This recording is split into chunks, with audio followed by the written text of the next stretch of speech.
The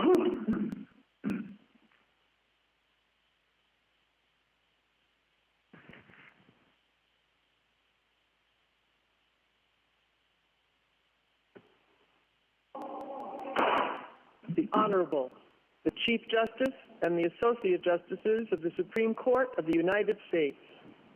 Oh yay, oh yay, oh yay. All persons having business before the Honorable, the Supreme Court of the United States are admonished to give their attention, for the court is now sitting. God save the United States and this honorable court.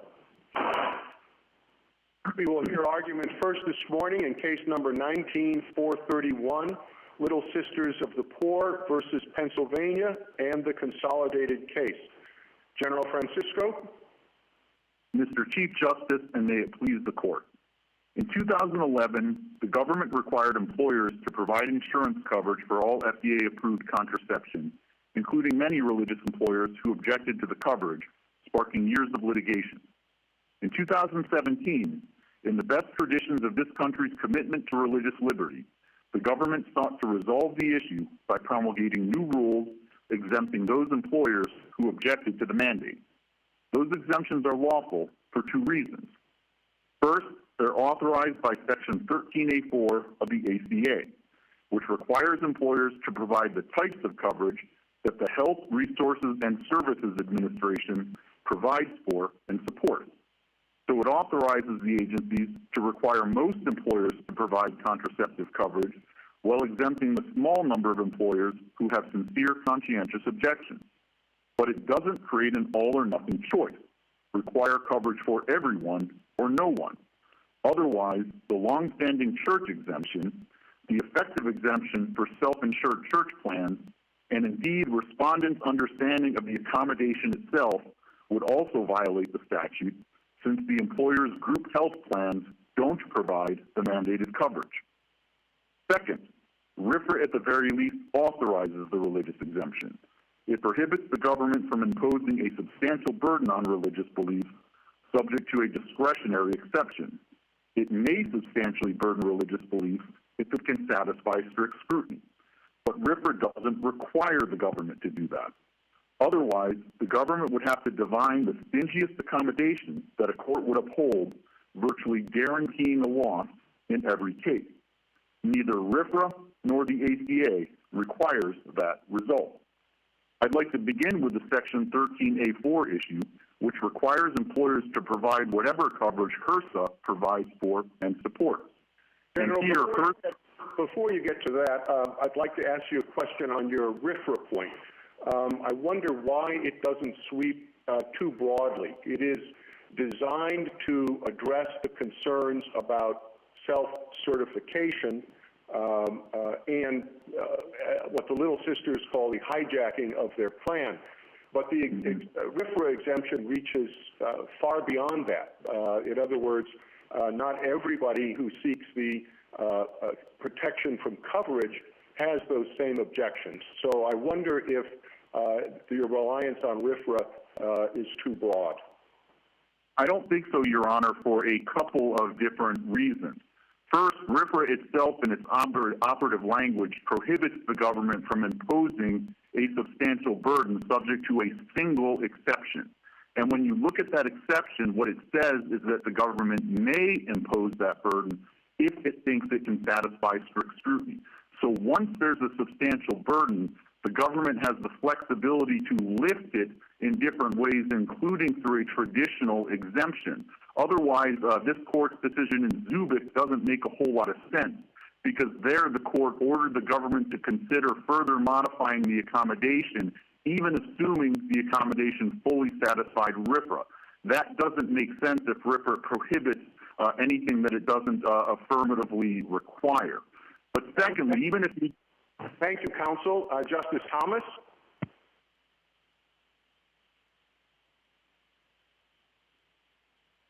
Justice Thomas?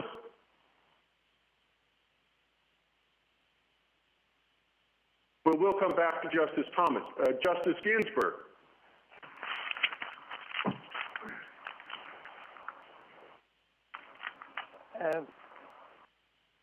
The glaring feature of what the government has done in expanding this exemption is to toss to the winds entirely Congress's instruction that women need and shall have seamless, no-cost comprehensive coverage.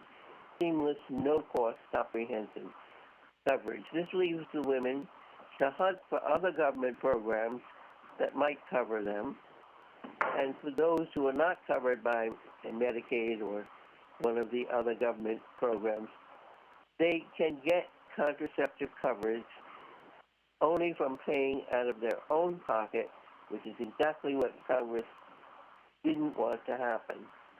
And in this area of religious freedom, the major trend has not to give everything to one side and nothing to the other side. We have had a history of accommodation, of tolerance here, respect for the employer's workers and students who do not share the employer's or the university's objections to contraceptives. And every time we have dealt with this subject, we have assumed that there would be a way to provide coverage that would not involve any cost sharing by the individual. So in Hobby Lobby, we assumed that the self-certification was okay because women could receive coverage without any cost sharing by the organization, the group health plan, or the participant. And then in Wheaton, we said nothing in the interim rule affects the ability of applicants, employees, and students to obtain without cost the full range of FDA-approved contraceptives. And finally, in Zubik, we said we instructed the parties to endeavor to put in place an accommodation of the employer's religious exercise while at the same time ensuring women covered by employers' health plans, ensuring that women receive full and equal health coverage, including contraceptive coverage. So you have just tossed entirely to the winds what Congress thought was essential, that is that women be provided these services with no hassle, no cost to them. Instead, you are shifting the employer's religious beliefs, the cost of that, onto these employees who do not share those religious beliefs. And I did not understand RFRA to authorize harm to other people, which is evident here, that the women end up getting nothing. They are required to do just what Congress didn't want. General Francisco, could you respond?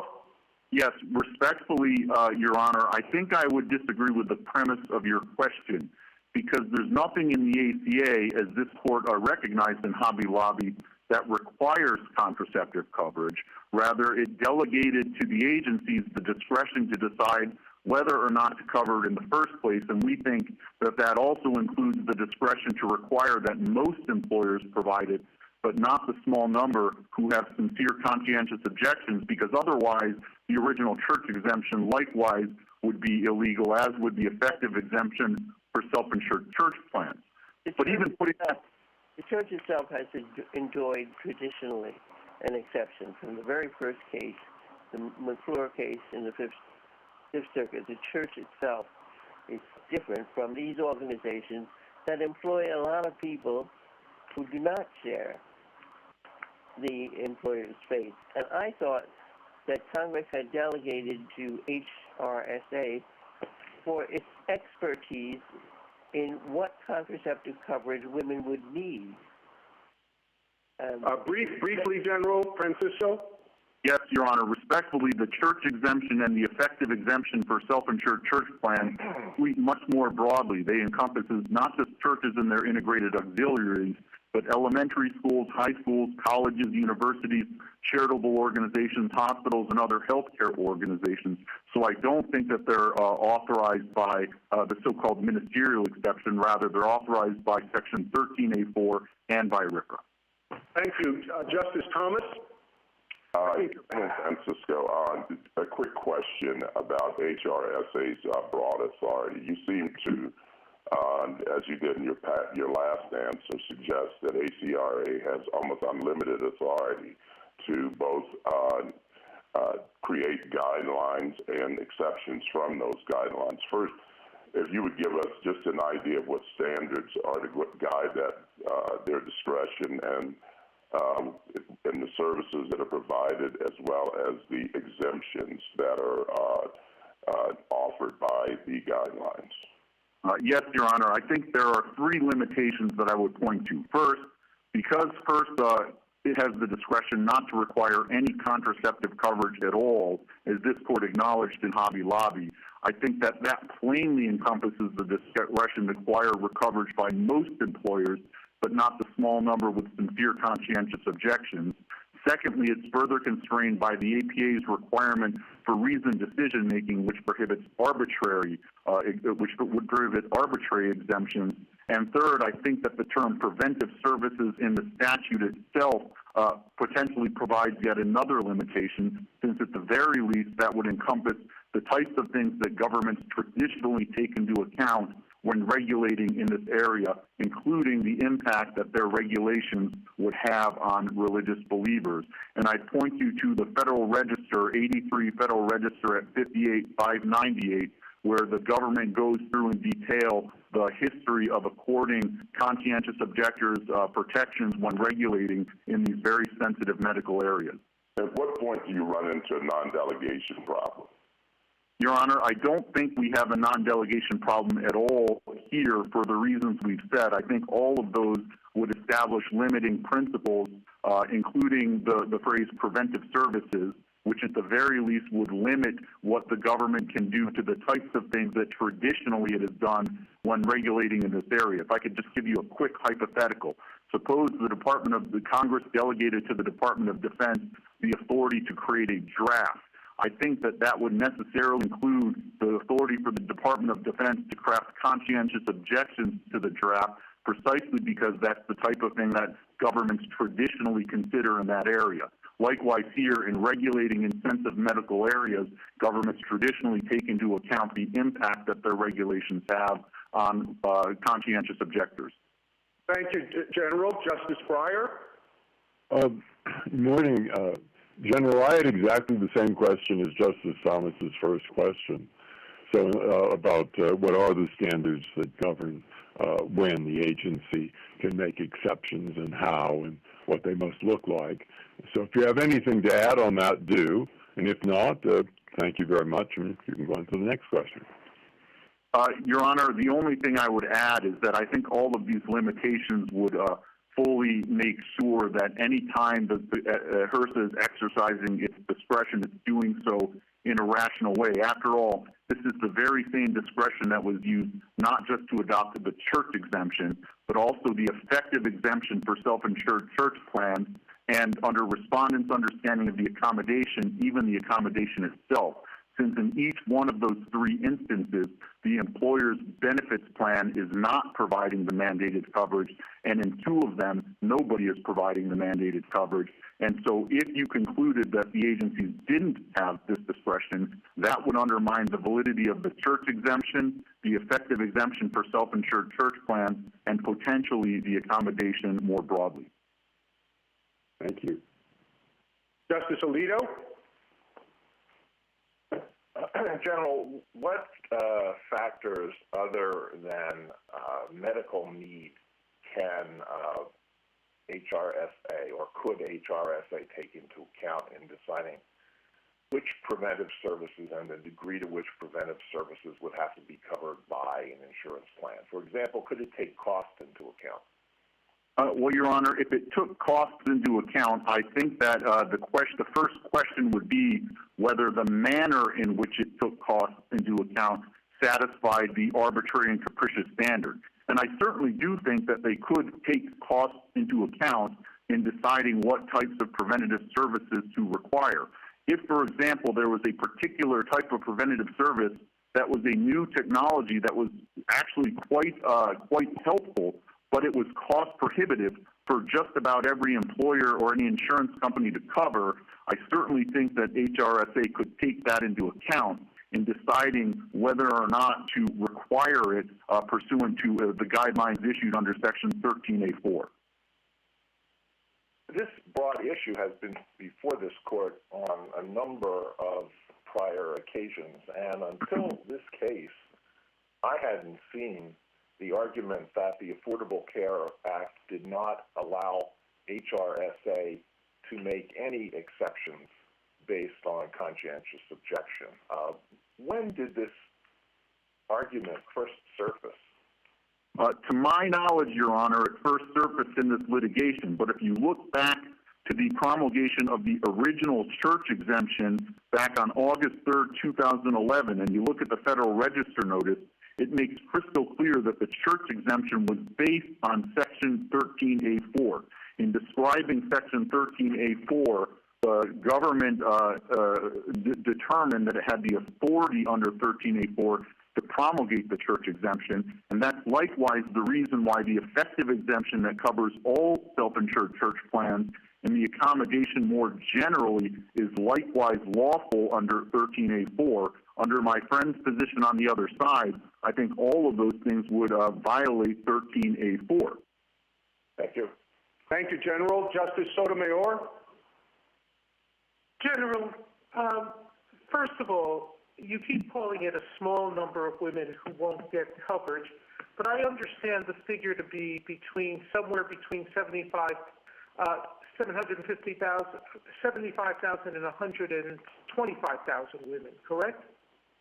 Well, Your Honor, yes, that's the number that would be affected by the exemption as compared to the original church exemption and effective exemptions that affected around 30,000 women. But I would note that in this particular litigation, the respondents haven't yet identified anyone who would actually lose access to contraception as a result of these rules.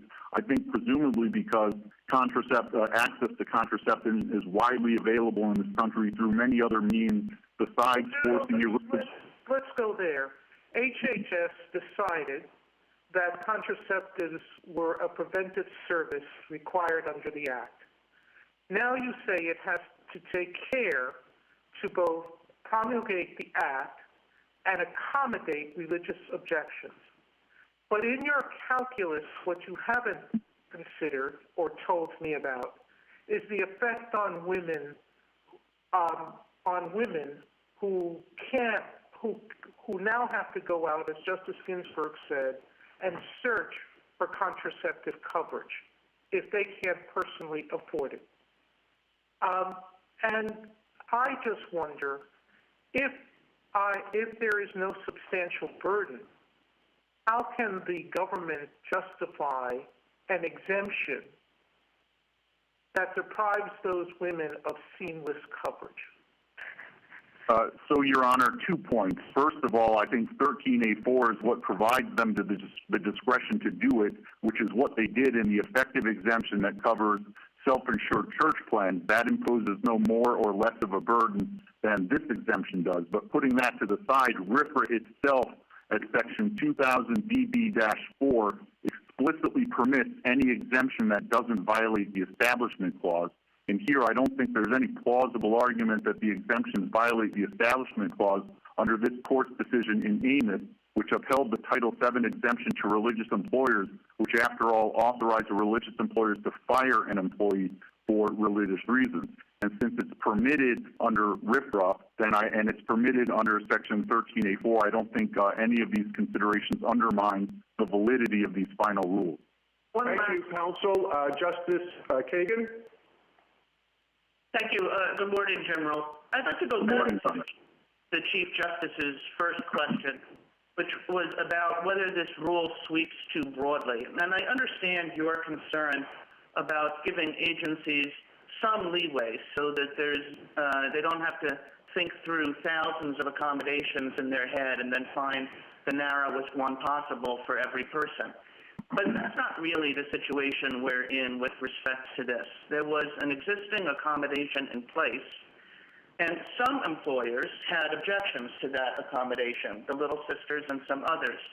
And even assuming that those objections needed to be taken into account, the rule sweeps far more broadly than that and essentially scraps the existing accommodation even for employers who have no religious objection to it.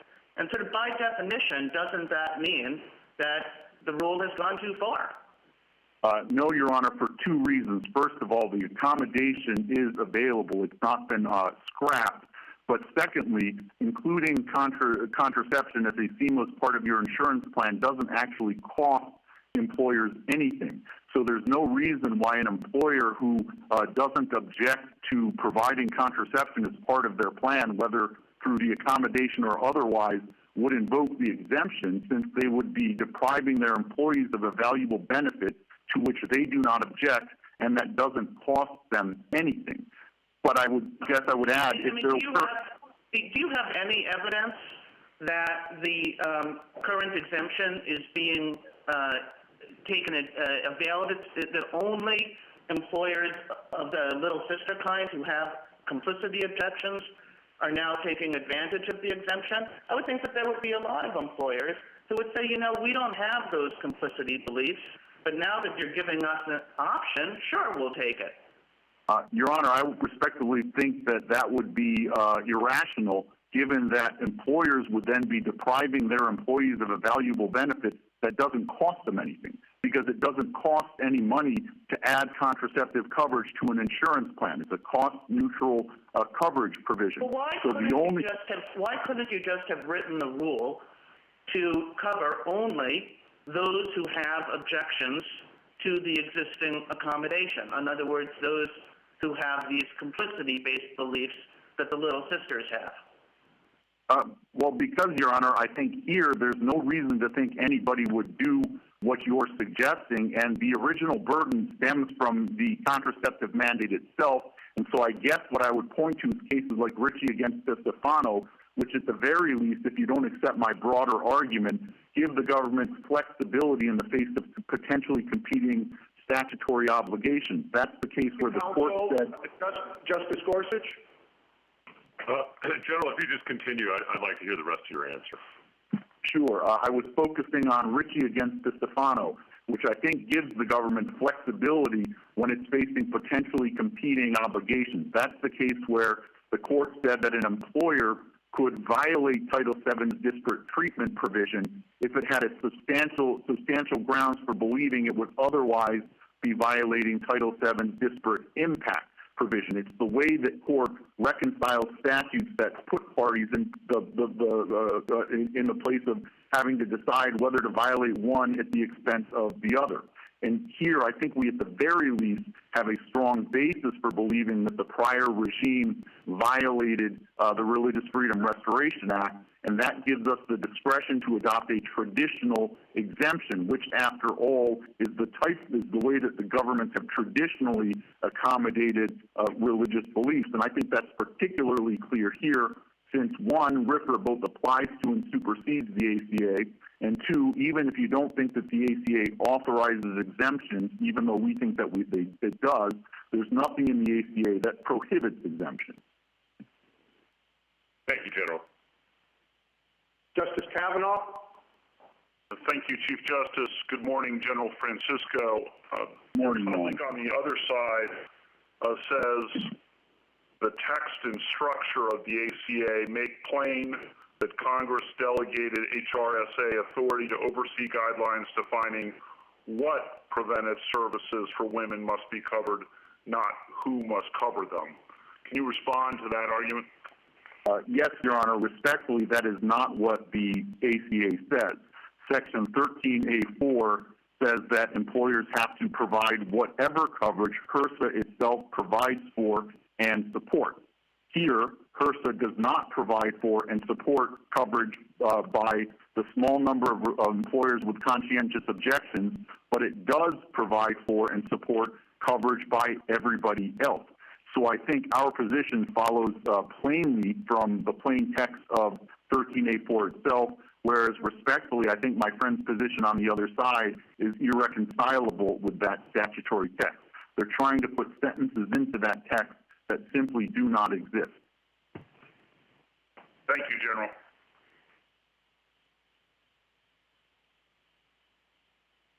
Mr. Clement? Mr. Chief Justice, and may it please the Court, from the very beginning, the government recognized that its contraceptive mandate implicated deeply held religious beliefs, and so it exempted churches and some religious orders. And Congress recognized that the mandate was not some sort of categorical imperative that demanded universal compliance, and so it exempted tens of millions of employees under grandfather plans. Thus, from the very beginning, the government's refusal to exempt the Little Sisters from the mandate and its massive penalties has posed a glaring RFRA problem. The federal government finally got the message and exempted the Little Sisters. That exemption remedied the RFRA violation and followed the best of our traditions. Nonetheless, the Third Circuit invalidated it by concluding that the regulatory accommodation satisfied RFRA and the government was powerless to go further. That decision is doubly flawed as the regulatory mechanism plainly violates RFRA, and RFRA does not impose a rule of parsimony or limit the government to the least accommodating alternative. The Third Circuit's reasoning was plainly mistaken as to the substantial burden analysis, as its reasoning really cannot be squared with this Court's decision in Hobby Lobby. After all, the penalties that enforce the mandate here are the exact same penalties that underlie the basic contraceptive mandate in the Hobby Lobby decision itself. And so when the government imposes a burden on religion by telling the Little Sisters that they have to comply with the mandate or the accommodation or else, when the or else is massive penalties, that plainly provides a substantial burden on religious exercise. At the same time, the compelling interest analysis also works in favor of the Little Sisters for two basic reasons. First, the government has shown its ability to exempt churches and other religious orders from the very beginning. And then secondly, in the grandfather plans exemption, the government has shown its ability to exempt tens of millions of employees who do not even have religious objections, but only object or are only exempted for reasons of administrative convenience. Mr. Clement, your client, the Little Sisters, do not object to their employees having coverage for contraceptive services, right? No, the Little Sisters don't have any objection if their employees receive those services from some other means. Their objection essentially is to having their plans hijacked and being forced to provide those services through their own plan and plan infrastructure. So if you have a situation where the certification was not necessary, in other words, the government finds out that the employees do not have contraceptive coverage through some other means, and you do not have the hijacking problem that you refer to because the insurance cover would not provide the services through the Little Sisters plan, but could provide them directly to the employees, then why isn't that sort of accommodation sufficient? I didn't understand the problem at the time of Zubik, and I'm not sure I understand it now. Well, I don't think we would have an objection to simply objecting to the government, and then if the government has some way to provide the contraception services independently of us and our plans, we've never had an objection to that. But the government has insisted throughout this whole process that we not just be able to have an opt-out form and an objection form, but that same form serve as a permission slip to allow the government to track down TPAs and others to provide services through our plans. And that's always been the gravamen of our objection. It's never been an objection to objecting itself. Well, the problem is that neither side in this debate wants the accommodation to work. The one side doesn't want it to work because they want to say the mandate is required, and the other side doesn't want it to work because they want to impose the mandate.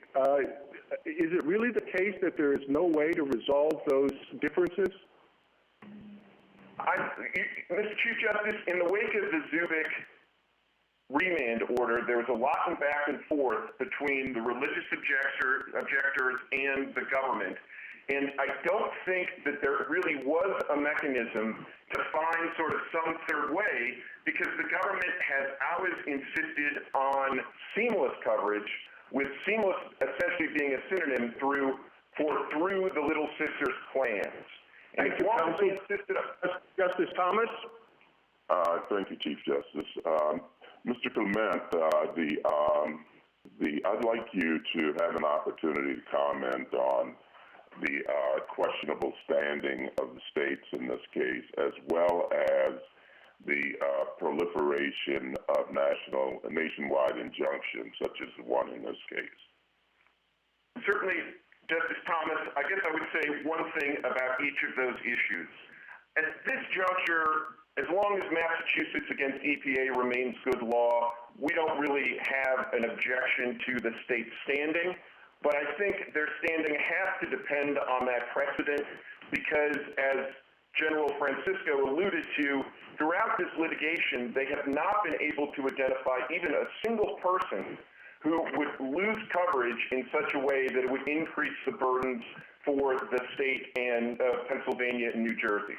So the only way that they can have standing in this case is if they're excused from the requirement of being able to identify specific individuals who are harmed and increase their burdens. And I think there's a reading of Massachusetts against EPA that says that's okay, but that is certainly the absolute outer limit of standing, to be sure. With respect to the nationwide injunctions, that's an issue where I think that it's particularly inappropriate to have a nationwide injunction in a case like this. And the one thing we should have learned from years of litigation over the Affordable Care Act and its contraceptive mandate in particular is that the courts do not come to uniform decisions in this area, and sometimes the majority view in the circuit courts is rejected by this court.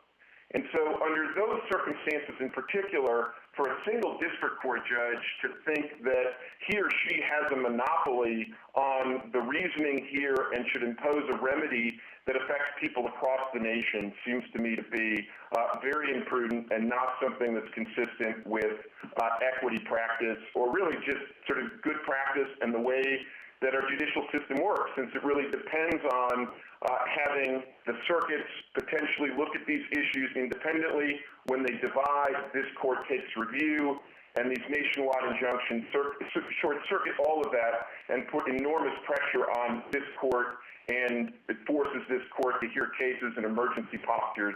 Thank you, Counsel. Justice Ginsburg? But I would ask Mr. Clement the same question I asked the government. At the end of the day, the government is throwing to the wind the women's entitlement to seamless, no cost to them. It is requiring those women to pay for contraceptive services. If they can, first they would have to go search for a government plan.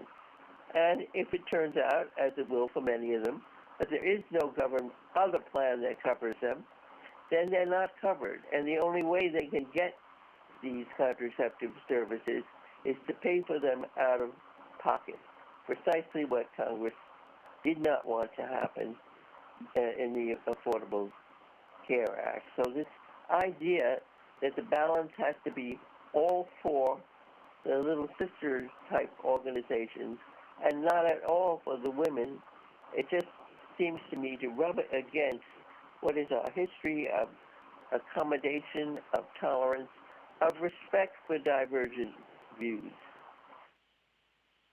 Well, Justice Ginsburg, I would say two things in response. First, I would echo what the Solicitor General said in pointing out that Congress itself did not even specify that contraceptions would be included in the preventative health mandate.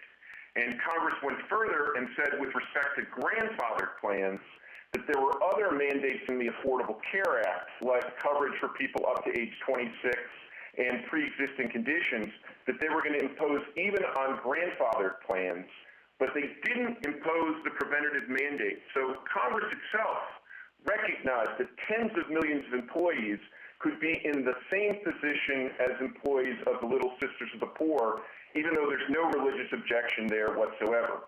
And I think the clear teaching of RFRA is that when you're going to give those kind of exceptions to people for secular reasons, then you need to give those kind of exceptions to religious believers. Thank you, Counsel. Justice Breyer? I have two reactions. One, of course, is that the point of the religious clauses is to try to work out accommodations, because they can be some of the most difficult to resolve disputes, and they can substitute a kind of hostility for harmony. So from that point of view, I really repeat, if there's anything you want to add, the Chief Justice's question. I don't understand why this can't be worked out. But if it can't, from what's been said so far, it seems to me the proper legal box to work it out in is whether this particular rule is arbitrary, capricious, or an abuse of discretion. After all, the religious groups say they have a real basis in objection. And the other say, look, these are women who will be hurt, who have no religious objection. And moreover, the insurance companies will be hurt because it will raise costs. And moreover, the taxpayers who pay for it will be hurt. Now, you have interests on both sides. The question is whether this is a reasonable effort to accommodate. And that, I think, is arbitrary, capricious, abuse of discretion. But that is the one thing that isn't argued before us in these briefs or in this appeal. So what do I do? So, Justice Breyer, I think you're absolutely right that is not the nature of the objection that's been raised by the other side. They haven't said, for example, yes, this exemption might be okay if it were limited to the Little Sisters and others who object to the accommodation, but they went too far. That is not the nature of the challenge. They haven't brought that kind of substantive APA challenge. So I think what you would do is you would reject the challenge that is before you, because I don't think any of the grounds that have been litigated before you are valid. And you could make clear in your opinion that if somebody down the road has an objection to the scope of the exemption, say they work for a for-profit company, and with respect to that for-profit company, they're not getting their services, and they think that's because the APA, because the rule here is too broad, that would be a separate APA challenge that I don't think rejecting the challenge here would foreclose. So I think that's the path forward. Thank you, Counsel. Justice Alito?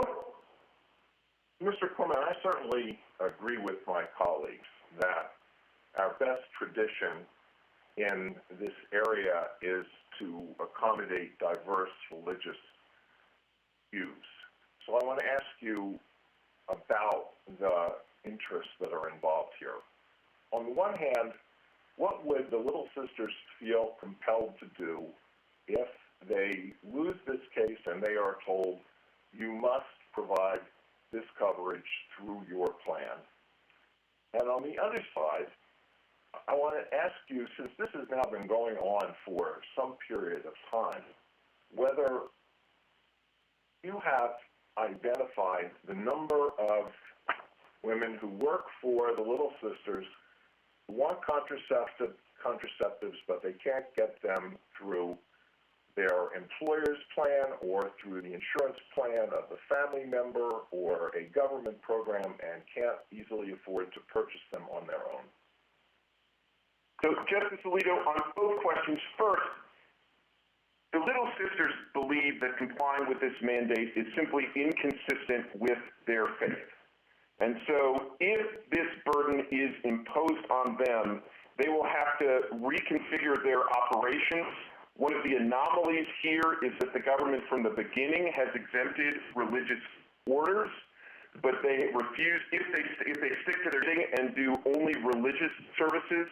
But if, on the other hand, they do what the Little Sisters do, which is go out and provide care for the elderly, poor, and for the sick, then they don't qualify for the exemption. And so maybe the Little Sisters will have to reconfigure their operations, but there's just nothing that they can do that will allow them to come into compliance with the plan. And so with the government's mandate. And I think that's what Congress had in mind with RFRA, because they understood that when people are faced with a government obligation that their religion absolutely forbids them to comply with, that's something that the government should try to avoid at all costs. To answer the second part of your question just quickly, the Little Sisters have never complied with the mandate throughout this entire litigation. And so what that means is two things. One, no one will lose their coverage that they have now if the Little Sisters are given this exemption.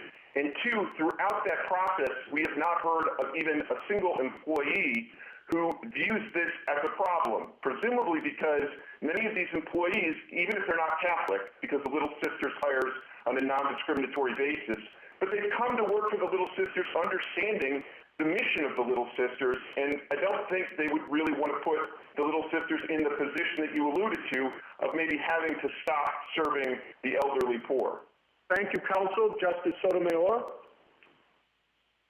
Mr. Clement, assume that the government tomorrow passes a law that says every insurance company must reimburse every policy holder they have for COVID-19 vaccine.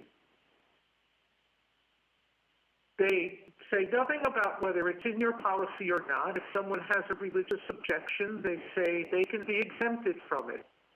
But you, insurance carrier, must pay for anyone who submits, who has a policy with you, for anyone who submits for a COVID-19 vaccine.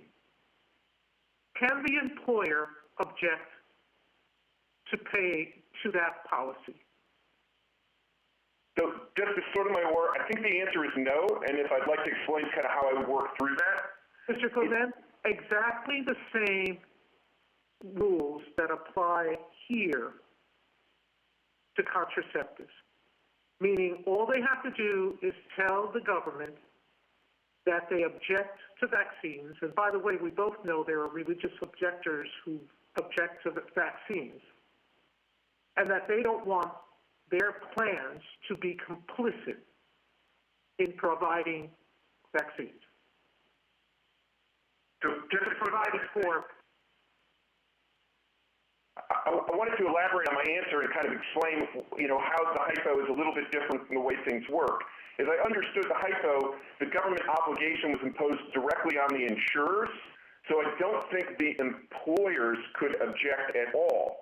Now, I think an insurer that had a sincere religious objection to providing the coverage, say like the Christian Brothers, they might be able to object. I don't think they actually have that objection, to be clear, but they could in theory if they objected to providing compensation for that coverage. They could object, and I think it probably would be a substantial burden. In the context of COVID-19, I think that you might strike, the government might be able to carry its burden under strict scrutiny, but I think that would be the way to think through that hypothetical. Thank you, counsel. Justice Kagan. Good morning, Mr. Clement. I'd like to start by asking you about a response that you gave to the Chief Justice, because you said there that you had no objection to objecting, the Little Sisters didn't, and I've taken that to be your consistent position throughout the litigation. But what if an employer did have an objection to objecting? In other words, had an even more, say, extended view of complicity, so that he thought that the employer thought that extending itself made him complicit because it led to a sort of chain reaction whereby the employees were eventually going to get coverage. What would you say about that? So, Justice Kagan, I think it would depend on additional factors like whether the government enforced its requirement of an objection with the same massive penalties we have here.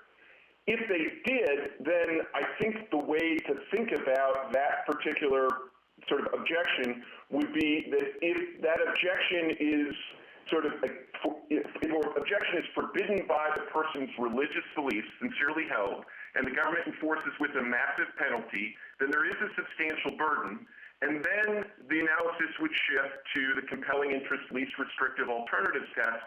In most cases, I think the government would be able to submit or sustain its requirement of at least having an objection, the irony is this might be the one context where they can't, because they've never required the churches, the religious auxiliaries, the other orders that stick to their knitting and engage in only religious activities.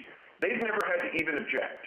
They're just that even in that case, where objecting to objecting is the only thing, that you would think that the employer would prevail. I think the employer would have to make all the same arguments, right? You know, the women can get contraceptive coverage elsewhere, and there are other exemptions to this scheme, so the employer would prevail even if it were only objecting to objecting. I think that's right, Justice Kagan, but just to be clear, I think that has to do with the way that the government has operated this whole program. Since they've never required the churches or the other religious orders or the grandfathered plans to object, I think that puts the government in a difficult position in this hypothetical situation. But as you alluded to, Justice, my clients have never made that objection. Justice Gorsuch? Mr. Clement, a major feature of the opinion below and the arguments in the briefs, at least, was that the government had failed to comply with the procedural requirements of the APA. And I didn't want that major component of the case to go unaddressed today. I want to give you a chance to respond to that. Thank you, Justice Gorsuch. I think on the APA, there are a number of different ways to come out differently from the way that the Third Circuit analyzed this issue. We obviously think the Third Circuit erred. In some ways, the most straightforward way is to just find that the good cause standard or exception for the original IFR here was satisfied. And we think that the good cause standard here was satisfied for the same reasons that the government had good cause, for example, to make immediately effective moderations in light of this court's order in the Wheaton College case. And we think that, likewise, my friends on the other side said there was good cause for the original exemptions and the like and the mandate because they needed to make changes quickly for for the upcoming plan years. And we think all of those same things apply here. And then, of course, another way to rule against the Third Circuit on that issue is to recognize that there's specific statutory authority here to promulgate IFRs for benefit plans, which probably recognizes the fact that these benefit plans will often have to be changed in ways that will affect sort of future plan years, and so changes need to be made very quickly. But the third way, of course, to reject the reasoning of the Third Circuit is to say, even if there was some sort of original sin in the promulgation of the IFRs, it was cured by the notice and comment that actually took place subsequently. And one feature of the Third Circuit opinion that I just want to draw attention to is the Third Circuit never faulted the government for responding to the thousands and thousands and thousands of comments it got in any kind of insufficient way. So the government, I think, on this record has complied with all of the textual requirements of the APA procedurally, and yet they've still been found to be out of compliance based on an atextual test. Thank you, Counsel. Justice Kavanaugh. Thank you, Mr. Chief Justice. Good morning, Mr. Clement. I want to follow up on Justice Kagan's question about the objection to objecting. I had thought that would be litigated, fought out under the least restrictive alternative prong of RFRA, and the government might be able to argue that there's no less restrictive alternative available in that situation. You might disagree and try to identify a less restrictive alternative, but I had thought that's where it would be litigated. Is that correct or not? I think, Justice Kavanaugh, that's exactly where it would be litigated. And I think why again, we're talking about a hypothetical that doesn't arise from my clients, but I think where I might come out differently from you on the least restrictive alternatives analysis is to point to the fact that the church exemption and the grandfathered plans exemption have always worked quite well without requiring there to be any kind of formal objection registered. And so it does seem to me that those are essentially other ways that the government has been able to comply. And then I guess the other question, of course, is if we're in the realm where the government itself has, through something like the final rule, alleviated the obligation even to have an objection, I'm not even ensure this question we're talking about would arise. Right. No, I understand that, and that's what I expected your argument to be in that context. Second question, just to follow up on Justice Breyer on the arbitrary and capricious test, the exercise of discretion must be reasonable. What are the limits that you would identify to the government's discretion, if any? So I would identify all of the limits that General Francisco alluded to and one more. One thing I think is a little bit artificial here about the position of the other side is they want you to look at the ACA and RFRA as if they're siloed and they don't interface. But of course, they do, and there's an obligation on HRSA to take into account RFRA as well as its authority under the ACA. And so it seems to me that an exemption for religion of the kind that's in the final rule here, I think is going to be insulated from an arbitrary and capricious challenge in a way that exempting, say, just large employers or employers incorporated in Delaware, I think all of those would be irrational and arbitrary and capricious under the APA. But here, the agency has complied with RFRA consistent with its authority under the ACA, which seems to give it a particularly strong case for its actions here to not have been arbitrary and capricious. Thank you, counsel.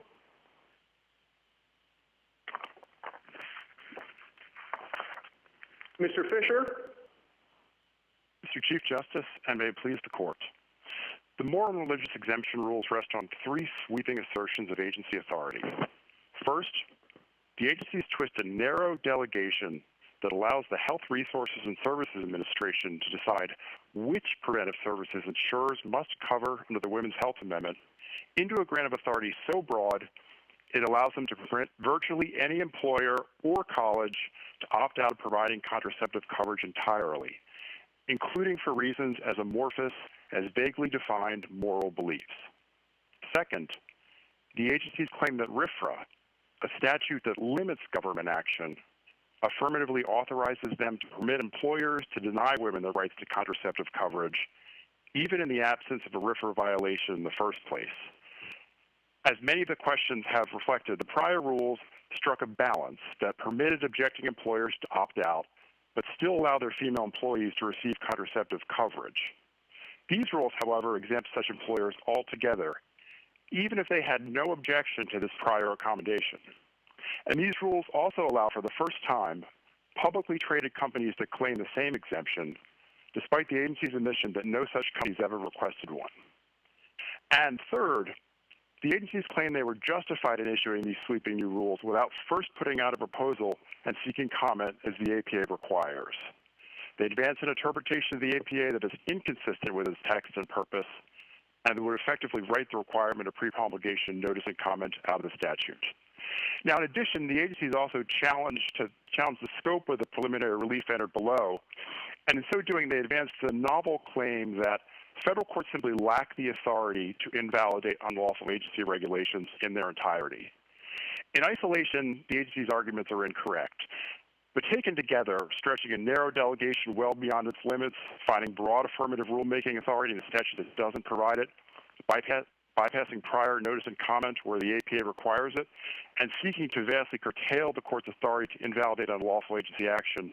Taken together, these arguments make apparent that what this case is about is not the resolution of a long-running dispute, but rather the assertion of vast agency authority at the expense of Congress and the courts.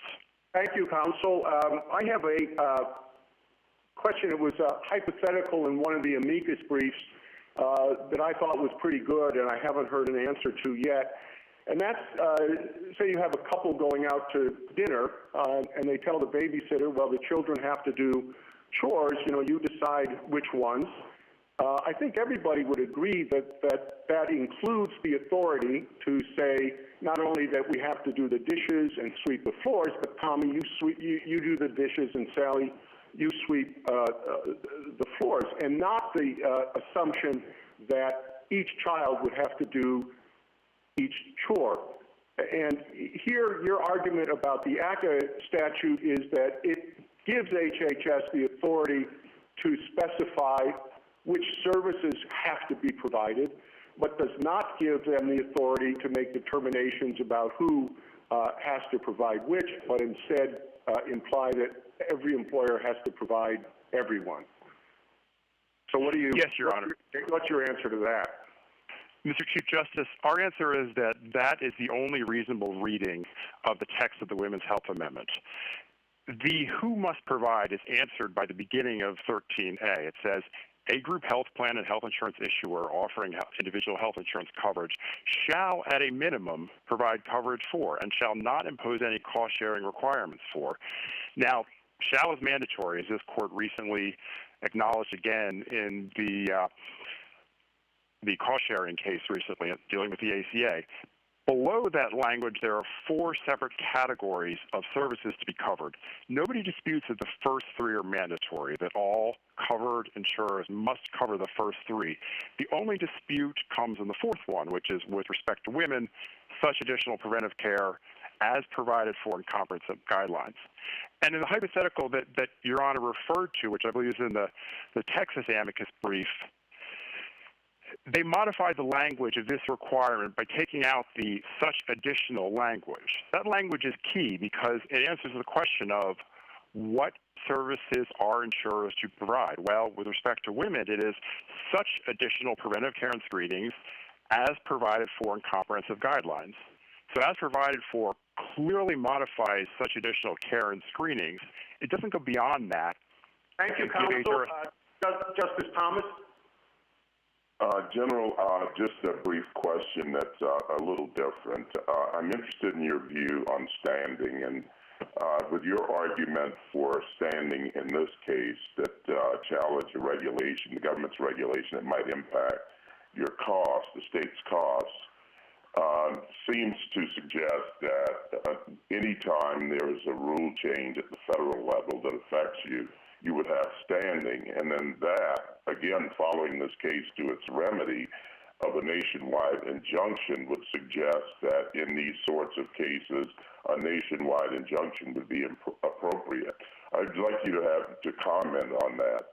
It seems to be somewhat problematic and to suggest that there's a problem with both standing and nationwide injunctions if they are this easy to get. Thank you, Your Honor. And to be clear, we have to satisfy standing requirements just as any other litigant has to show standing. And we did in this case by showing that the rules would impose costs on Pennsylvania and New Jersey. And that is, in some ways, sort of the most basic type of injury that all parties, not just states, allege in showing harm. Now, my friend on the other side referred to Massachusetts versus EPA, which certainly recognizes that states have a special place in our constitutional order. However, we still demonstrated that based on the government's own estimates of the number of women affected, these rules would impose direct costs on us. And with respect to the question about nationwide injunctions, first of all, I want to stress that we're here in a preliminary posture. We were granted a preliminary injunction. We've moved for summary judgment. The government requested that the case be stayed. The district court granted that. We could have the case wrapped up now. The analysis with respect to nationwide injunctions is different, we submit, in the context of an APA challenge, where the ultimate remedy available is that the court shall set aside a rule that is invalid. If courts sort of we're able to slice and dice rules and say, well, agency, you can enforce that as to this person, but it stays in effect as to everybody else, the result really would be regulatory chaos. So where a challenge is brought under the APA to a regulation, taking account of that final remedy that's available, granting preliminary relief on a nationwide basis is appropriate. It was also appropriate here because the district court found in a very thorough, very well-reasoned discussion that acknowledged Your Honor's concerns as expressed about nationwide injunctions, discussed this idea that there are significant cross-border harms here that simply couldn't be addressed in a more narrow injunction.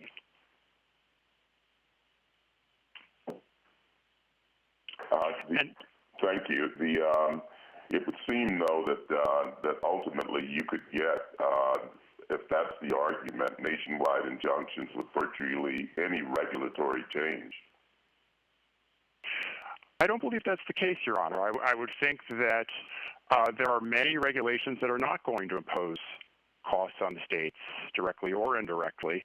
And certainly in a nationwide injunction context, I think it would still depend on the specifics of the rule being challenged and the nature of the harm that the challengers are alleging. And as I again indicated, the district court really took account of all these concerns, talked about the need for percolation among the circuit courts, and acknowledged, frankly, in plain terms, that fashioning preliminary relief is an imperfect science. The district courts try their best, and they're reviewed for the abuse of discretion standard. I think that is what you off, but I do want to get in one question about when the APA was adopted. Do you think there were such things as nationwide injunctions, or were they handled on a case-by-case basis? Your Honor, I believe there is a history, certainly, of relief going to beyond the parties to a case. Whether they were classified as nationwide injunctions is difficult to say. And I think this is dealt with very well by the various amicus briefs. But I also think that in passing the APA, Congress provided a very specific remedy. And as Your Honor stated in the travel ban case, authority for nationwide injunction has to come from either the Constitution or a statute. Well, the APA here is the authority that we would allege. We argue that the basis for this injunction comes from. It says, as a final remedy, court shall set aside improper agency action. And then it permits agencies or permits courts to stay agency action, as this court did a few years ago in the Clean Power Plan case. It permits them to enter injunctions. It permits them to postpone the effective date. And many of those remedies suggest relief going to the rule in its entirety. So I think here the text. Justice Ginsburg?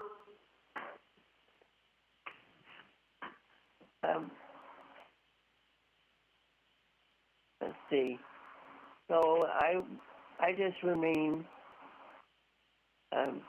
troubled by the complete abandonment of the Congress' interest in saving women costs. This is going to force costs on the women that Congress wanted to provide free coverage for. I've never seen any of our prior decisions suggest that those interests could be blown to the wind and the women could be left to their own resources to cover themselves, to get policies that would cover them for these contraceptive services at a premium to them. Your Honor, that is absolutely correct, and I think it's important to remember just how broad these rules are.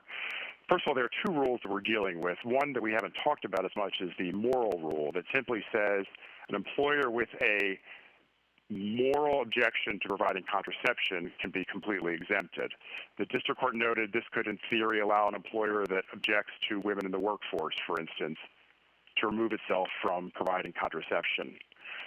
And with respect to the religious exemption, there's certain key features that really show how broad this is. First of all, it eliminates the accommodation as a mandatory requirement. So even for instance, all the various plaintiffs in the Hobby Lobby cases that this court recognized were perfectly fine with the accommodation, they are now exempt. And I disagree with my friend's conclusion that they're unlikely to take advantage of the exemption because these are entities that object to contraception. They made that clear. They were simply fine with complying with the accommodation. So I think it's likely that many of them will, in fact, opt out. In addition, as I mentioned, this applies to publicly traded. Where would the moral exemption come from? That doesn't. So it does not. They do not rely on RFRA for the moral exemption. They claim authority under 300 GG-13 under the ACA's Women's Health Amendment for the moral exemption. And as we've argued, and as the courts below found, that statute simply doesn't support the conclusion that they can create whatever exceptions they want. If their reading were correct, there would be no limits to what HRSA could do other than arbitrary and capricious review. HRSA could decide to eliminate the no cost sharing requirement.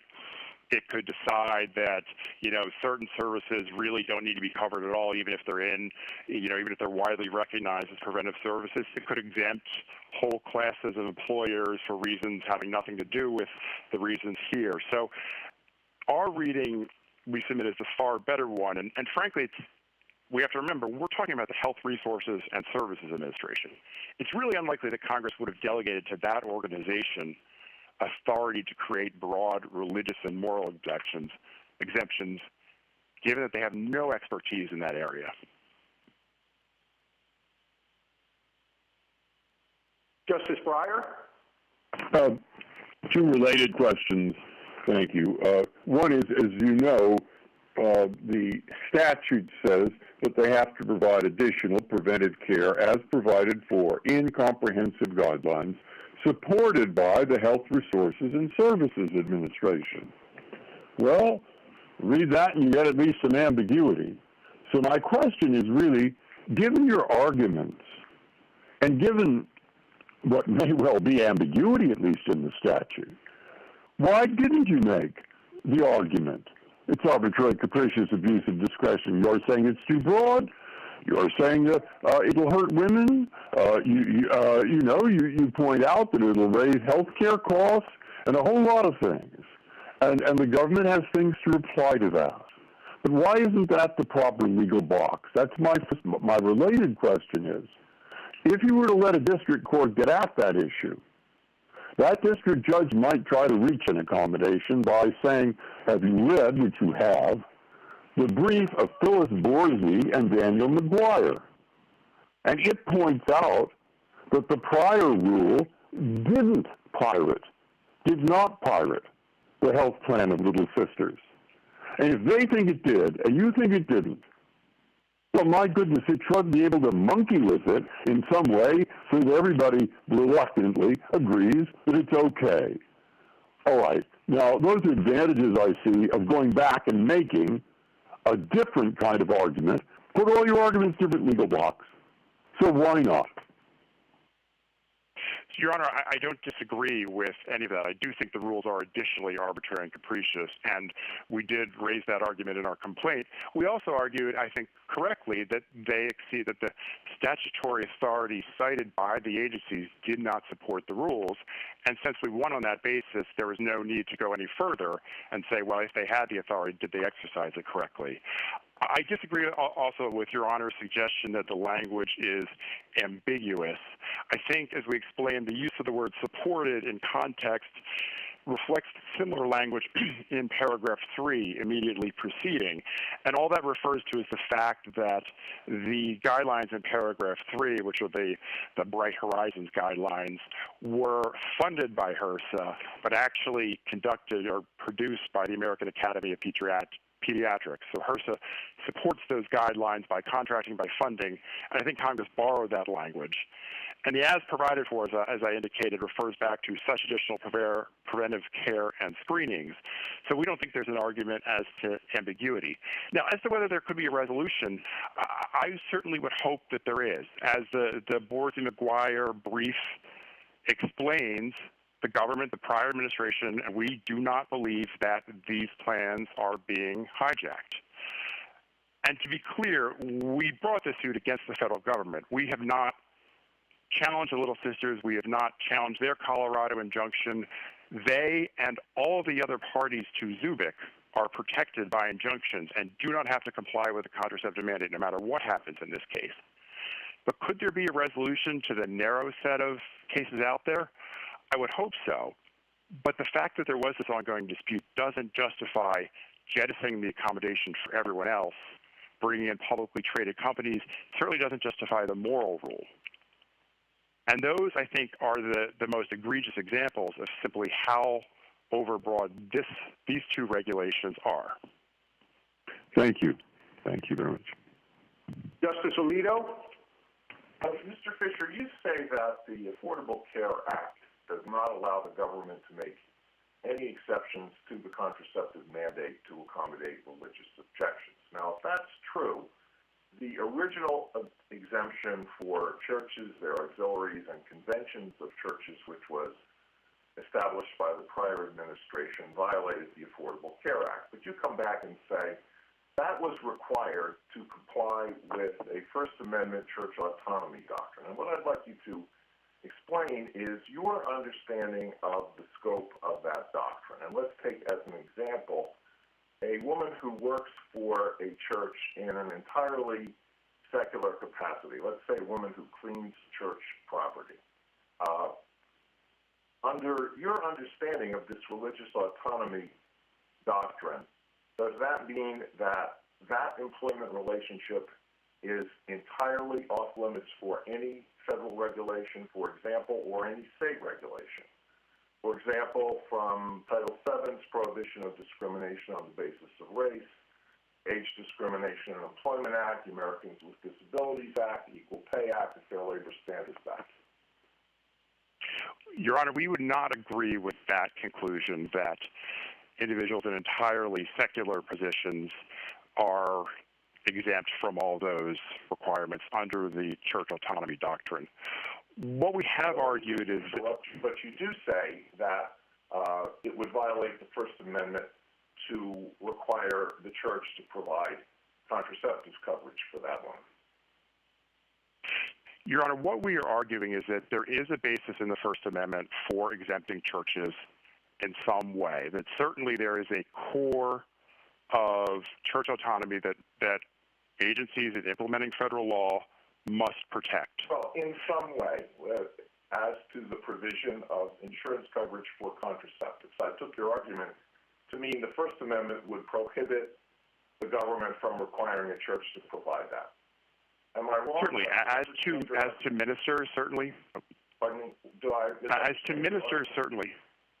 That is correct, but I would add, we are not arguing necessarily that the prior administration got everything right in the details. There have been arguments on both sides that perhaps the church exemption... I'm not talking about the details. I'm talking about exempting a secular employee of a church from receiving the contraceptive coverage.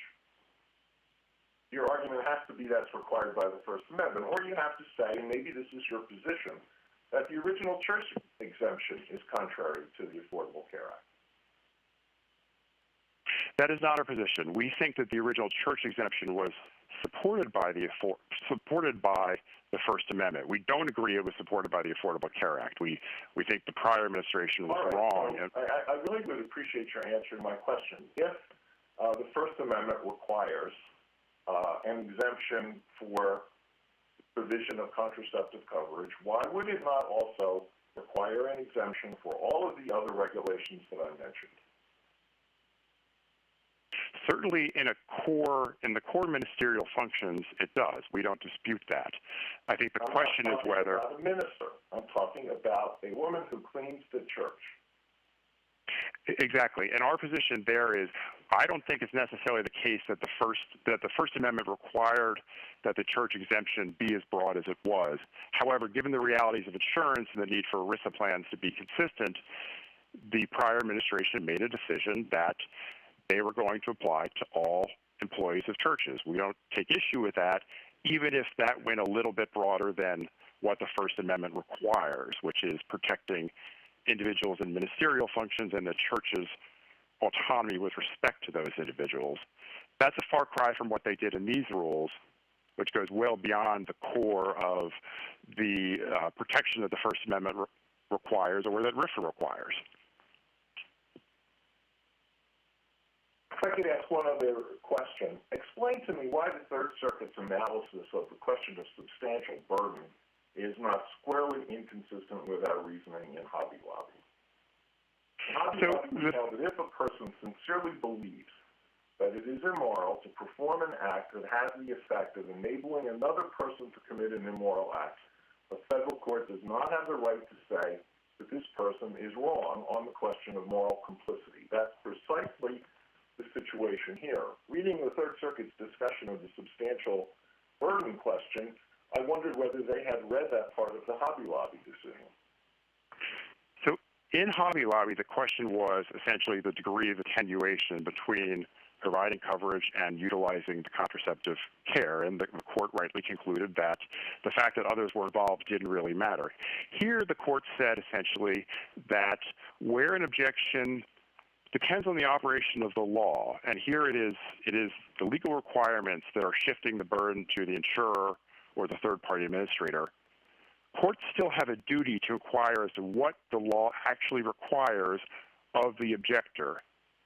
And the nature of the objection was that filling out this form made them complicit in providing contraception. They did not object to the idea of filling out a form stating their objection by itself. They objected to what flowed from the form. And the Third Circuit, consistent with the 7 other circuits that reached the same conclusion prior to Zubik, concluded that in that situation, a court can look at what's actually being required of the objector. And this finds support in the Bowen v. Roy case, where notwithstanding the fact that applying for food stamps would have triggered the government utilizing the daughter's Social Security number, which was the nature of the objection, 8 justices still said that, essentially that does not raise a cognizable First Amendment claim, because this was... that the Little Sisters didn't understand what the law required them to do, or didn't understand the significance of what the law required them to do? Not at all. We are simply arguing that they have not sufficiently... They didn't understand what the law required them to do? No, we're not saying that at all. We're saying that the harm they've alleged is not a legally cognizable substantial burden. The courts do not... Wrong in their understanding of moral complicity is wrong. No, we're not saying that at all. We do not challenge their view of moral complicity. What we do challenge is whether that what they are saying rises to the level of a substantial burden, which is ultimately a legal test. And Congress included the word substantial for a reason, because it recognized that not every law that had an effect on religion necessarily should be subject to strict scrutiny. Thank you, counsel. Justice Sotomayor? Counsel, going back to the Chief Justice's example a second, clearly we understand that there's inherent power to share the chores between the 2 children, correct? However, yes, I think. If the babysitter decides, I just disagree with the mom, I'm not going to have either of them do anything, would that be contrary to the instructions that the law gave? That certainly would be, Your Honor. I would agree with that. Let's talk about this situation. Here, the government's exemption is not merely saying to the Little Sisters, you don't have to provide coverage, whether it's you or a church or anyone else, but we're not going to permit, we're also saying that your insurance policies, independent actors who have a legal obligation to pay for the contraceptives that employees use, that they don't have to do it either. You're objecting to that second part of the exemption, aren't you? So that is correct as a general matter. I just want to make one specific point, which is that Your Honor mentioned the Little Sisters. Their insurance carrier stated that it will not provide contraception no matter what, or their health plan, and because it's a church plan exempt from ERISA, the government cannot enforce it.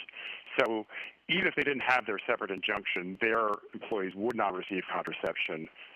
We're not trying to challenge that at all. We're not trying to require them to provide... That's an interesting point. I didn't know that. So the Little Sisters claim is actually moot here. Well, that is why we argued. That's why we argued that they lacked appellate standing. And the Third Circuit they lack appellate standing because they don't have to provide it. Neither does their insurance carrier, correct? That's correct, yes. And as a result of the injunction. That has nothing to do with this case. As I understood it, well, no, that has to do with the church exemption.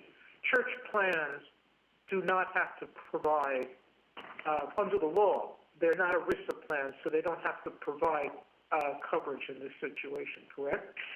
So where the employer utilizes the accommodation, the government lacks a means of enforcing the requirements against church plans because they are exempt from ERISA. So if an employer utilizes the accommodation, the church plan can decide whether or not it wants to comply, and there's no penalty if the government, if it chooses not to comply. So tell me which part of the government's exemption you are actually challenging.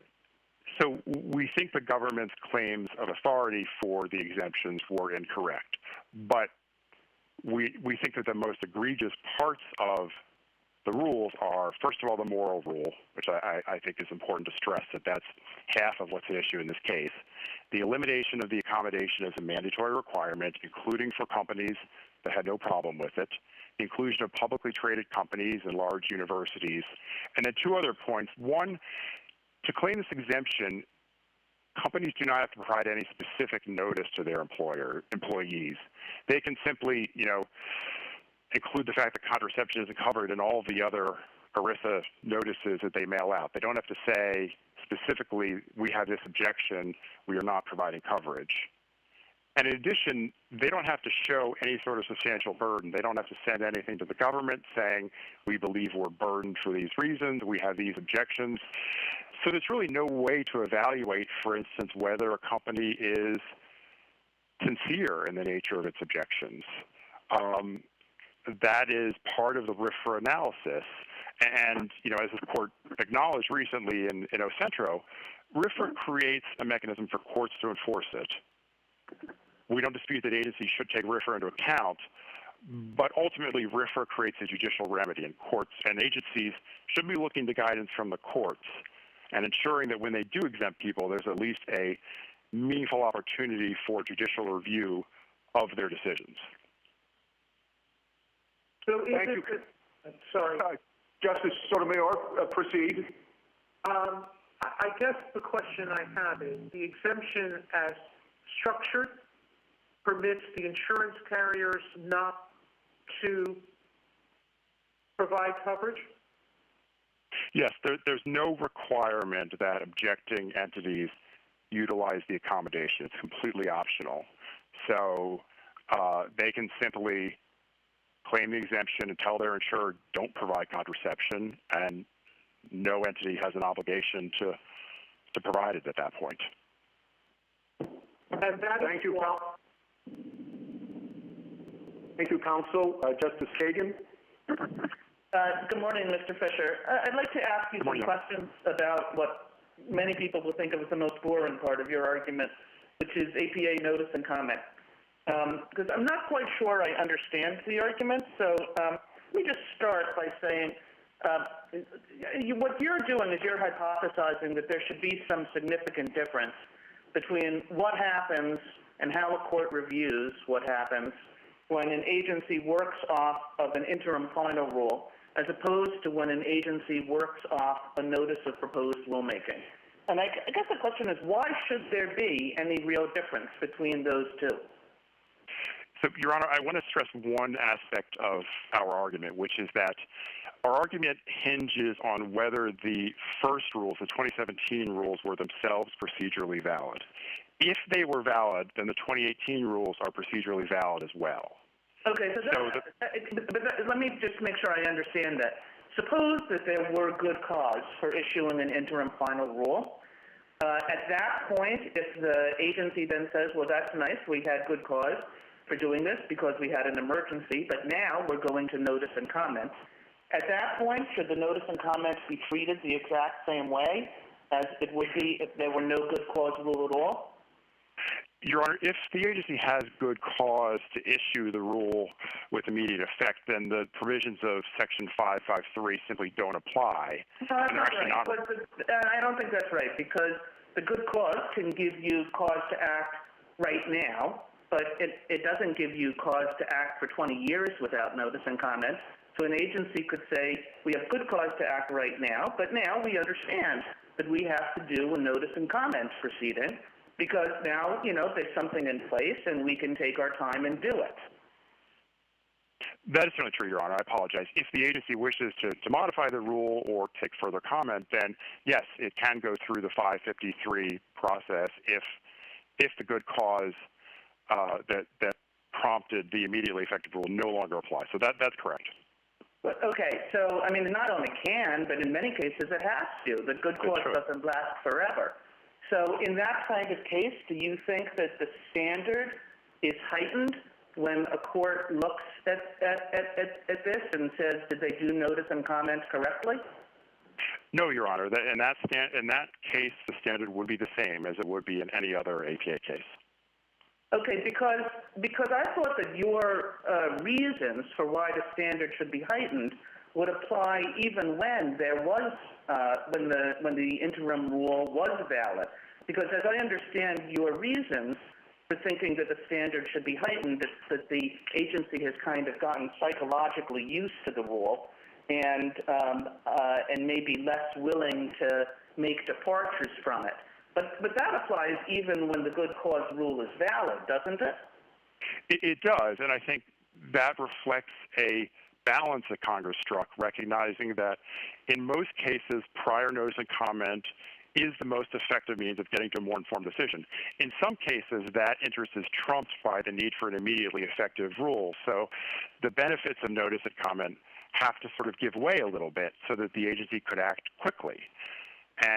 But here, where we believe the good cause standard wasn't satisfied, the APA plainly requires the agency seek comment on a proposal. Okay, so I'm right in saying that this really does depend on whether the good cause requirement was satisfied in the first place. Yes, absolutely. Okay, and then as a remedy, you say we should just go back to the original rule, but the original rule was done in the exact same procedural manner. So how would that make anybody any happier? So there are a number of rules that have been implemented dealing with this. A number of them went through full notice and comment. In one case, there was an advance notice of prior rulemaking, of proposed rulemaking in NPRM. In two cases since the Women's Health Guidelines were issued, and one time before, the prior administration did immediately go to an immediately effective rule. They argued good cause. In one instance, the D.C. Circuit upheld that finding. In another instance, it was never, as far as we know, ruled on by any court. We think the arguments made were much stronger in those cases, and regardless, to be litigating this question 9 years after the fact simply doesn't make a lot of sense. What we're saying is that the good cause claims made here by these agencies and these rules have to be evaluated on their own. And if what the agency has said here satisfies good cause, then agencies could always find good cause. And the result would be, and I think this is the most important part of our argument, if what the agencies did here is okay, every agency could say, we're just going to issue a rule, make it effective immediately, claim good cause, and then take comment. And even if they lose on the good cause finding, they don't have to worry for long, because as soon as they've taken comments and issued a new rule, then the rule will be immediately effective. And it will be as if there was no violation in the first place. And it's reasonable to think that agencies will take their cues and will say, okay, well, we're going to take the risk and we're going to do that, because frankly, there really isn't much of a risk in the end if everything will be fine once they've taken comment and issued a new final rule. Thank you, counsel. Thank you, Your Honor. Justice Gorsuch? Good morning, counsel. I'd like to turn back to where Justice Breyer left off on the substantive challenge.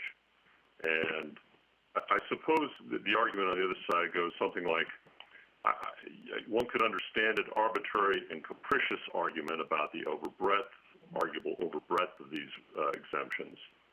But the challenge before us is whether the agency's exceeded its statutory authority. And looking at the statute here, it's about as excessive a delegation of statutory authority, or not excessive, expansive a delegation of statutory authority as one might imagine. It talks about comprehensive regulations, and when an agency is given that kind of leeway, we normally think of comprehensive to include limitations, conditions, exceptions, as well as a general rule, because there's no rule that doesn't have an exception. And then we look at the original accommodation, and at least some suggest that original accommodation to churches was consistent with that statutory delegation. And then you throw RFRA in the mix, and that's normally thought to trump any and inform any other existing statutory obligation. So what do we do about that? I think that's what Justice Breyer was trying to get at, and I guess I'm curious for a little further thought on it. So, yes, Your Honor, I think if the delegation is read the way the agencies would like to read it, that it is remarkably broad and I think would, frankly, raise non-delegation problems. I think the delegation is cabined by the fact that two things. First of all, I think the structure of the section makes clear that items 1, 2, 3, 4 are all simply categories of services, even though in identifying those services it refers to comprehensive guidelines. What begins that paragraph 4 is, with respect to women, such additional preventive care and screenings. And then the second point is that to the extent there might be... I'm sorry to interrupt there, but I just want to understand how you read that, because it does... I've heard that a few times, that such additional preventive care and screenings, but then ... as provided for in these comprehensive guidelines. Can you explain how those two interact, I guess? Yes.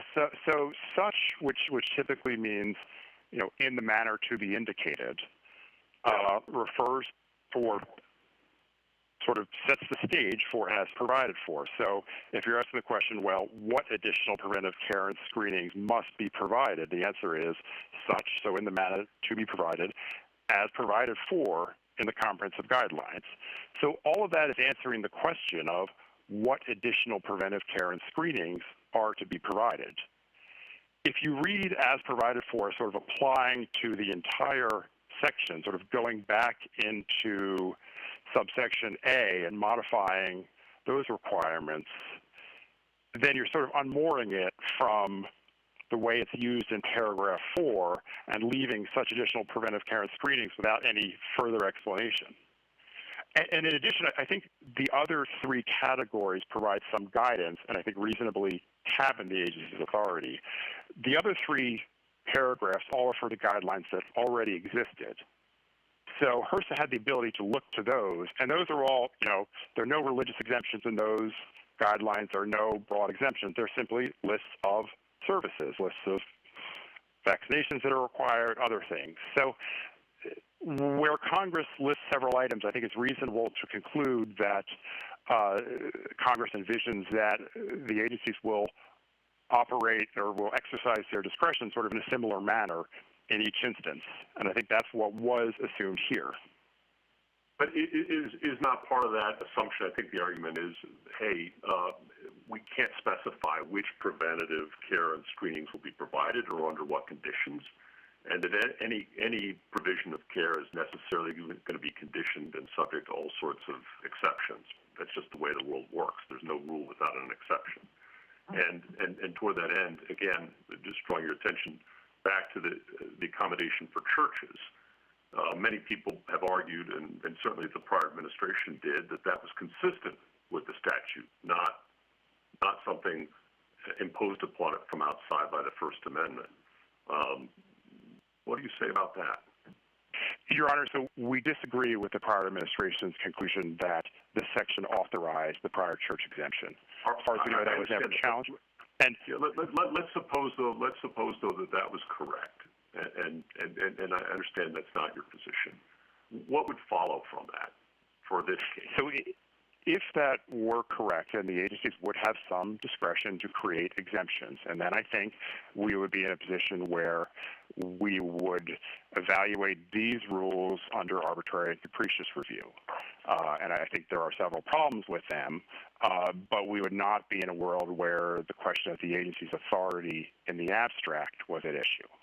Okay. And if I could turn quickly to one other point entirely, the substantial burden argument that Justice Alito raised.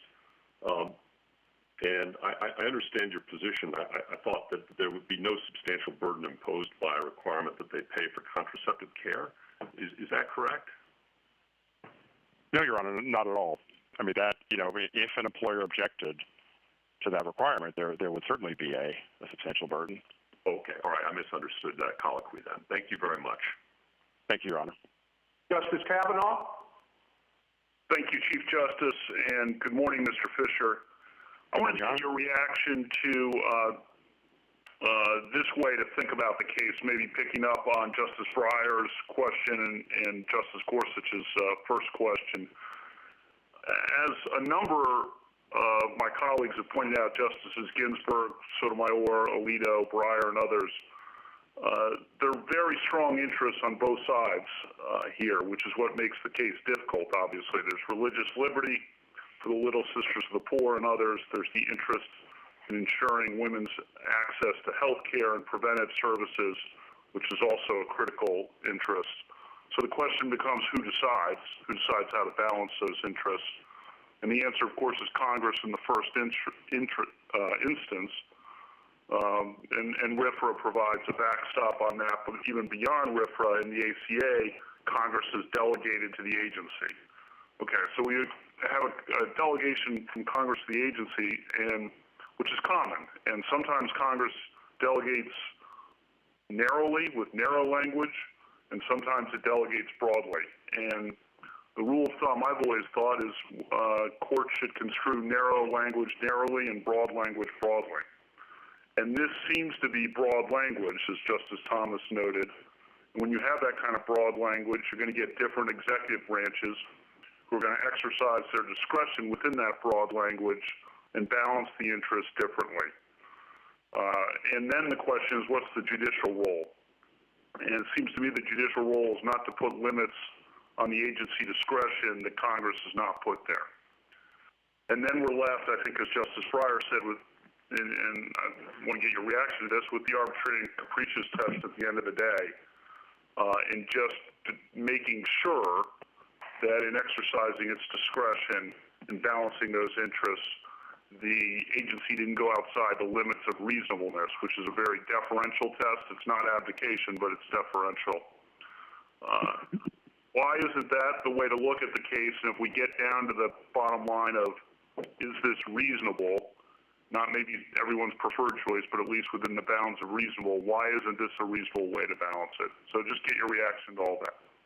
Thank you, Your Honor. So on that last point, the reason this is not a reasonable way of balancing is that the rules go well beyond what RFRA even arguably would require. As we mentioned, for instance, companies that had no objection to accommodation are now wholly exempt. And however you interpret the Women's Health Amendment, and we strenuously believe that it imposed a mandatory duty on insurers to provide this coverage, but certainly it would defeat the purpose of that amendment to say that women should not receive coverage if they work for an employer that objects to contraception generally, but was willing to participate in the accommodation process or to note its objections so that they could still receive coverage.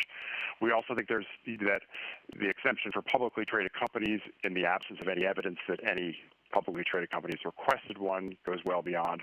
We think the moral rule is so untethered from any reasonable standard that it's certainly arbitrary and capricious. And we also think that if we're in the RFRA world, that the way these exemptions are structured would really defeat any opportunity for scrutiny as to whether an employer claiming an objection has a sincere religious belief, whether it is substantially burdened, and would essentially remove the courts from the process entirely. And I think one point to remember is we are dealing with the interplay between two statutes. And as the court acknowledged in Epic Systems v. Lewis, ultimately deciding how two statutes work together and where the boundaries are is a question for courts. That can't be left just to the agencies. And we submit the Women's Health Amendment impose a mandatory obligation that says shall at a minimum provide coverage for and shall not impose any cost-sharing requirements for. And nevertheless, what is clear from the floor debate on that is that Congress envisioned that it would require coverage for preventive services, that family planning would be included. Now, you also have extremely important interests in RFRA and in the nature of the religious objections that are being claimed. Ultimately, courts need to resolve these questions, and the agencies have essentially taken these decisions out of the realm of the judiciary and decided for themselves. And that simply isn't how RFRA works, and under EPIC, it's not how these questions should be resolved. Thank you very much, Mr. Fischer. Thank you, counsel. General Francisco, you have a minute for rebuttal. Thank you, Mr. Chief Justice. Although RFRA both authorizes and requires these exemptions, at the very least they're justified under Section 13A4. That, after all, was the very basis for the church exemption back in 2011. It's also the basis for the effective exemption that applies to self-insured church plans, as illustrated with respect to the colloquy between my friend and Justice Sotomayor. And if you accept respondents' interpretation of the accommodation, it's also the basis for the accommodation itself. Under my friend's position, they seem to concede that all of these other provisions violate Section 13A4. After all, the church exemption is not limited to ministers, and the church exemption applies to churches that don't even object to contraception. But regardless of how you resolve the issue, the rules here bring a decade-long dispute to a durable end, and they should be upheld. Thank you, General. The case is submitted.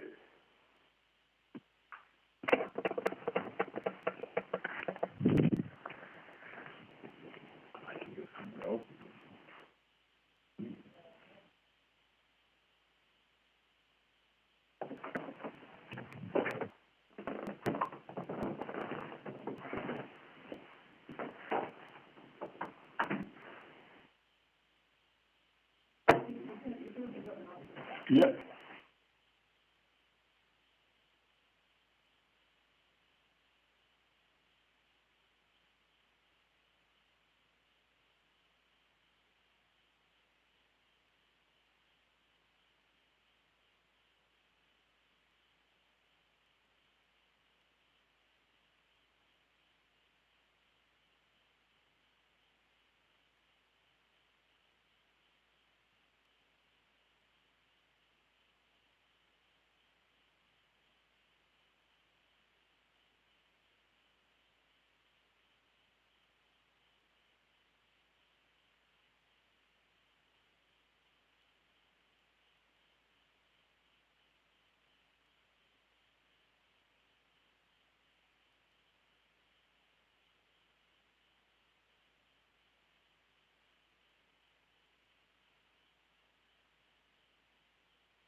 We'll hear argument next in case 19-631, William Barr, Attorney General, versus the American Association of Political Consultants.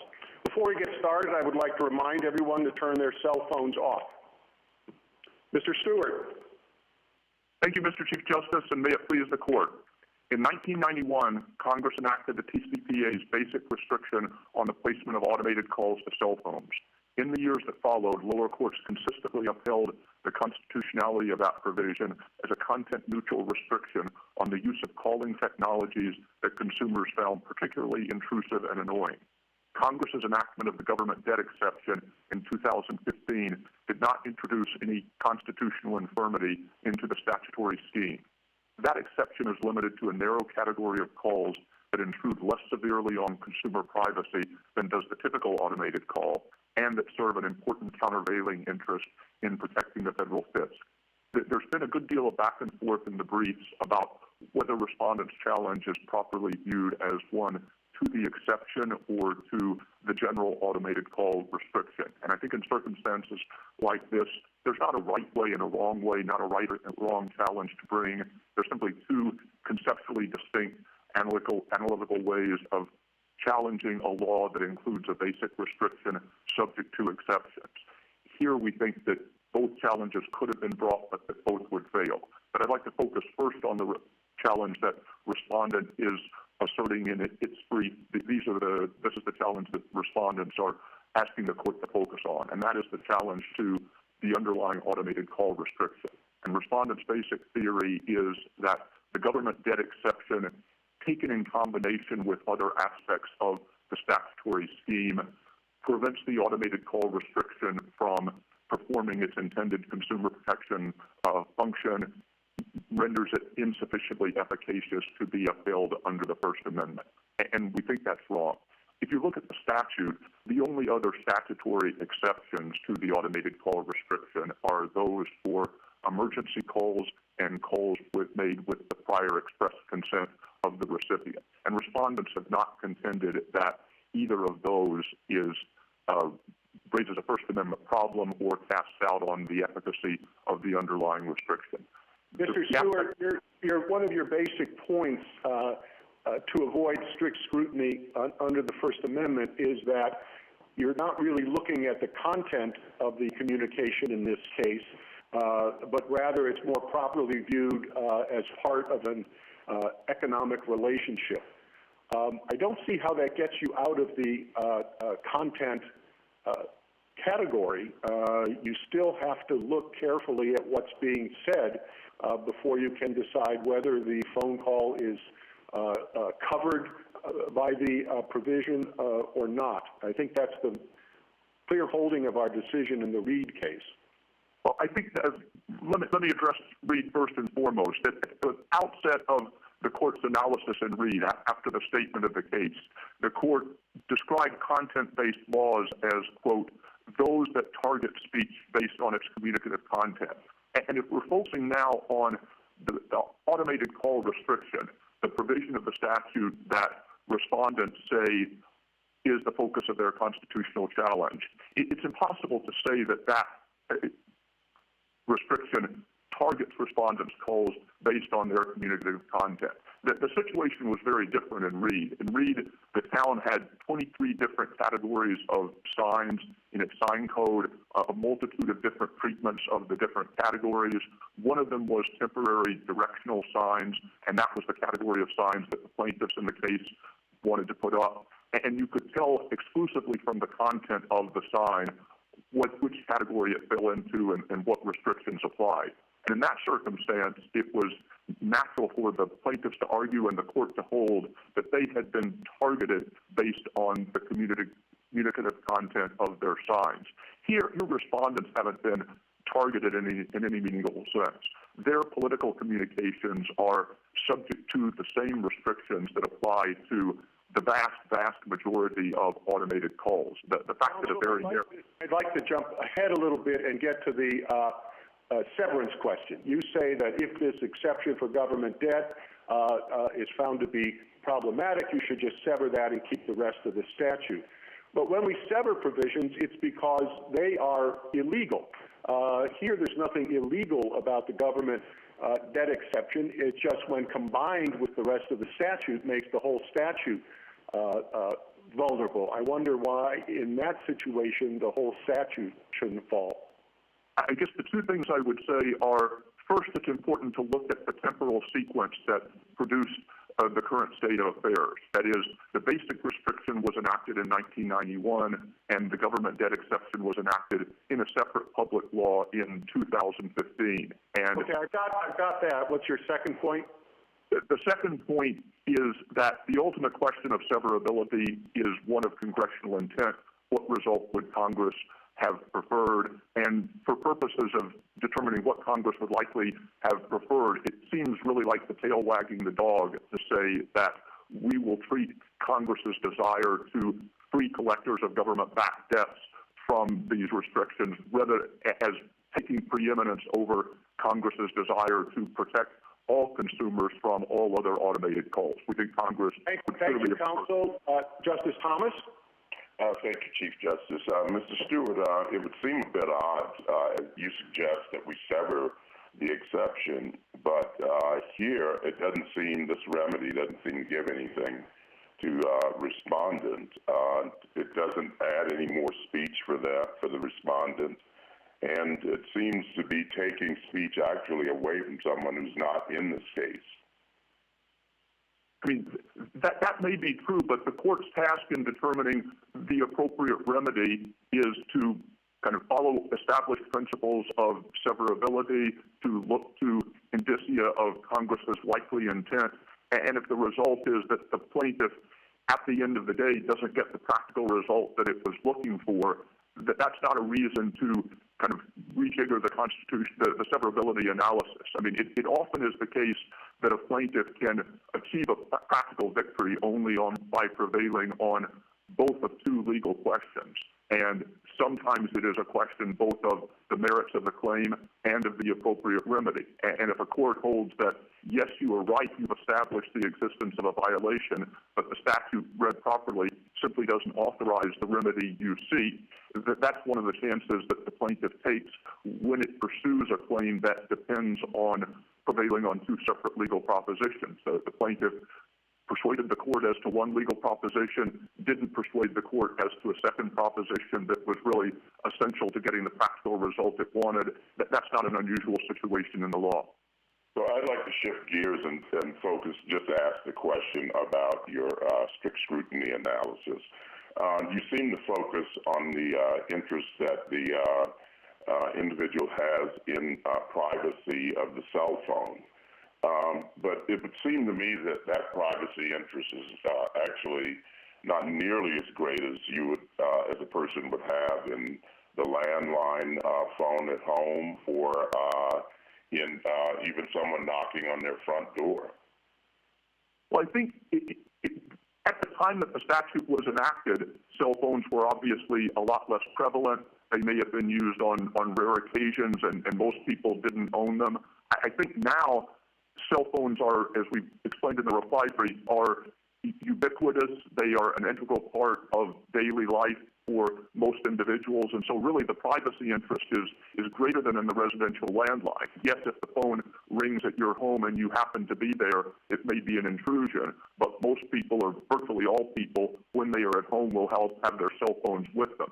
So unwanted calls to cell phones will pose the same threat to residential privacy that unwanted calls to landlines would. But in addition, people, for the most part, carry their cell phones with them at all times. And so the effect of automated calls to cell phones is not just potentially to disturb residential privacy, it's potentially to disturb them when they're at work, when they're on social occasions, when for whatever reason they might want to be open to calls from friends or calls from family members, but don't want to be distracted by. Justice Ginsburg? Counsel, I don't see how you can escape content-based distinction. The simple content is a debt owed to the government. That's the content of the message. You owe the government with a student loan or whatever, then the call is okay. But if the message is, please contribute to our political organization, it's banned. So it's based on what the message is. Pay the government what you owe the government, or contribute to our political organization.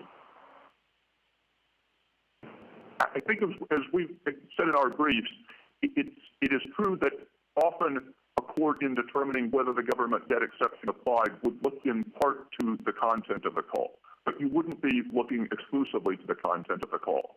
For instance, determination whether the particular debt that was sought to be collected was in fact owed to or guaranteed by the federal government would have nothing to do with the call's content. It would depend on the financial relationship between the debtor and the federal government.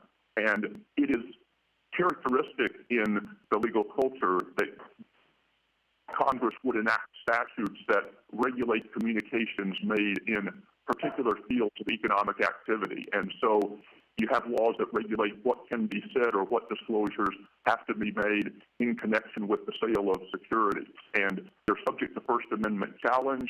Plaintiffs can argue that particular restrictions go too far, but nobody thinks of laws like that as being especially suspect because they are limited to the field of securities, even though to determine whether a particular communication was covered, a court would need to look in part at the content of the communication. Switching to the severance, but we're told that if we strike only the government debt exemption, that would leave the political groups with no incentive at all to assert their First Amendment claim. So they're going to lose at the end of the day. So why should they bother challenging, why should they bother with a First Amendment claim when it will be unsuccessful at the severance stage? Well, a couple of responses to that. The first is, as I was indicating earlier, the plaintiffs here did argue, and they were entitled to argue, that the appropriate remedy, if there was a constitutional violation, was to strike down the whole restriction. But they didn't persuade the Court of Appeals on that question. And if the application of ordinary severance principles would confirm that result, then the court's duty is to follow those principles, even though it leaves this plaintiff without a remedy. The other thing, as we discussed, Justice Breyer? Well, but your last statement, and Justice Ginsburg, leads me to ask a somewhat philosophical question, which you need not answer if you don't want to. But my question is, what is content discrimination? All human life is carried on through speech. All government regulation is carried on through speech. Every single statute book is filled with all kinds of content discrimination. The SEC and every agency deals with nothing but what do their rules apply to, where are the exceptions, etc.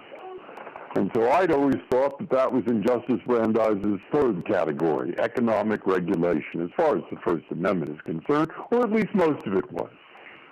So how, in your view, do you distinguish between what is in that third category, look to see if it's reasonable, what is in the first category, never uphold it almost no matter what?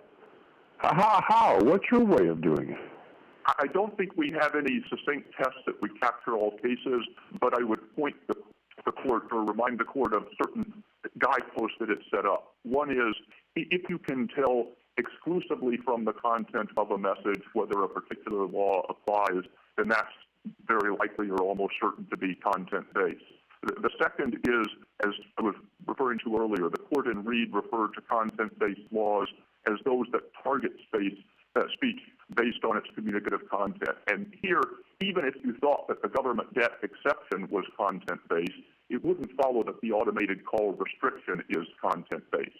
The automated call restriction doesn't target speech because of its content. It treats the vast majority of speech the same, and it simply exempts from regulation a very small category of speech. And then the third thing I would say is, whatever the right answer is, it can't be that whenever speech, the mere fact that a particular law is limited to speech that is used in a particular economic activity, that limitation cannot by itself be sufficient to render the law content-based, or at least to subject it to strict scrutiny, because that principle would cast doubt on a vast array of laws that Congress and state legislatures have enacted that regulate discrete spheres of economic activity. Thank you. Thank you very much. Justice Alito?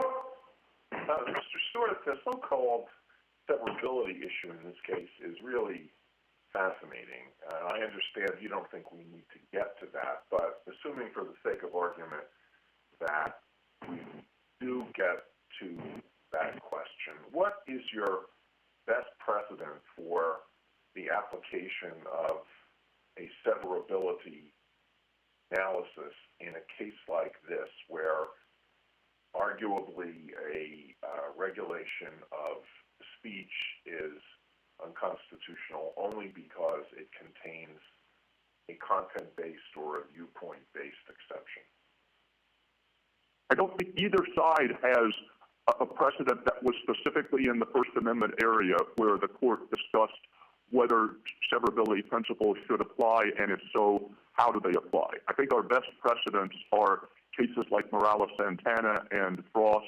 Yes, those were equal protection cases, but they said in deciding whether an exception should be severed or the underlying rule should be struck down. We look at things like the temporal sequence in which the laws were enacted, whether the exception was enacted later in the day, the degree of Congress's commitment to the basic rule. And I think those are good analogies here, where the gravamen of the First Amendment claim is that this person's speech is being treated differently from another person's speech. But what is your response to this counter-argument? In an equal protection case, what the complaining party is objecting to is unequal treatment. So whether the remedy levels up or levels down, the complaining party gets what it wants, namely equal treatment. Whereas in a free speech case, what the complaining party is objecting to is a restriction on its speech. And if we apply the severability analysis in that situation, the complaining party does not get what it wants, which is the ability to speak without restriction. I think with respect, that conflates what the complaining party wants with what it is entitled to. And for instance, in Morales-Santana, there's no question that what the complaining party wanted was citizenship. It wanted to be able to invoke the plaintiff wanted to be able to invoke on behalf of his father the constitutional right to equal treatment for unwed fathers and unwed mothers. And yes, the gravamen of his claim is I have a legal entitlement to equal treatment, but what as a practical matter the plaintiff wanted was citizenship. And he didn't get it as a result of the court's severability holding. The court said we apply established principles of severability in order to determine what we think Congress would have intended, and the consequence is that even though you have established a violation of the right to equal treatment, you are not entitled to the practical result that you are seeking. Thank you, counsel. Justice Sotomayor? Counsel, the difficulty in my mind with this case has been just touched upon by Justice Alito. Assume that I do think, or assume not that I think, but assume that this law is content-based. I don't see in the record any evidence by you of how small this exception is. The other side says that most of the complaints to the FTC are because of debt collection. But there are no statistics about how big or small debt collection is with respect to robocalls generally or with respect to consumer collection. And even if you could show me that they were a small part of the intrusions on people, they certainly are a big emotional complaint because they generate the most ire by citizens. But putting that aside, you haven't shown me why government-backed debt calls are any different than commercial calls, private commercial calls for debt. In both situations, the debtor would expect a call about debts they own. That's an interest that the government's claim, but, so what? Both debtors. So there is a discrimination aspect to this case that does raise the equal protection ground. But putting all of that aside, given that the burden is on you under strict scrutiny to show that you've narrowly tailored a law, if this is content-based, and with all the failings I've pointed to, how do you win on validating this act? Let me say two or three things about this. First, I think it would be impossible to make an empirical showing about kind of the smallness of the exemption relative to the whole, because what you would want to compare the government debt calls to is not to other calls that are actually being made in the world, because a lot of the calls that would otherwise be made are not being made precisely because they're barred by the TCPA. What you would want to be asking is, how small is this comparison how small is this class in comparison to all of the other automated calls that might be made if the TCPA were not enforced? Second, with respect to potential discrimination between collectors of government-backed debts and collectors of other debts, the distinction that we pointed to is that the collection of government-backed debts implicates the distinct federal interest in protecting the federal fisc, and it's not unusual for Congress to prefer federal debt collection efforts. For example, if Congress says the federal government can collect those debts owed to it by offset on a tax return, a tax refund, or Social Security benefits, but private creditors can't do that, or if the federal government has greater capacity to garnish wages, there's nothing problematic about that. But the last thing we would say is collectors of private debts could petition the FCC for an exception. They could say there's no good reason to treat us differently, and therefore you, the FCC, should exercise your statutory authority to create an exception for all debt collection calls as to which the recipient is not charged.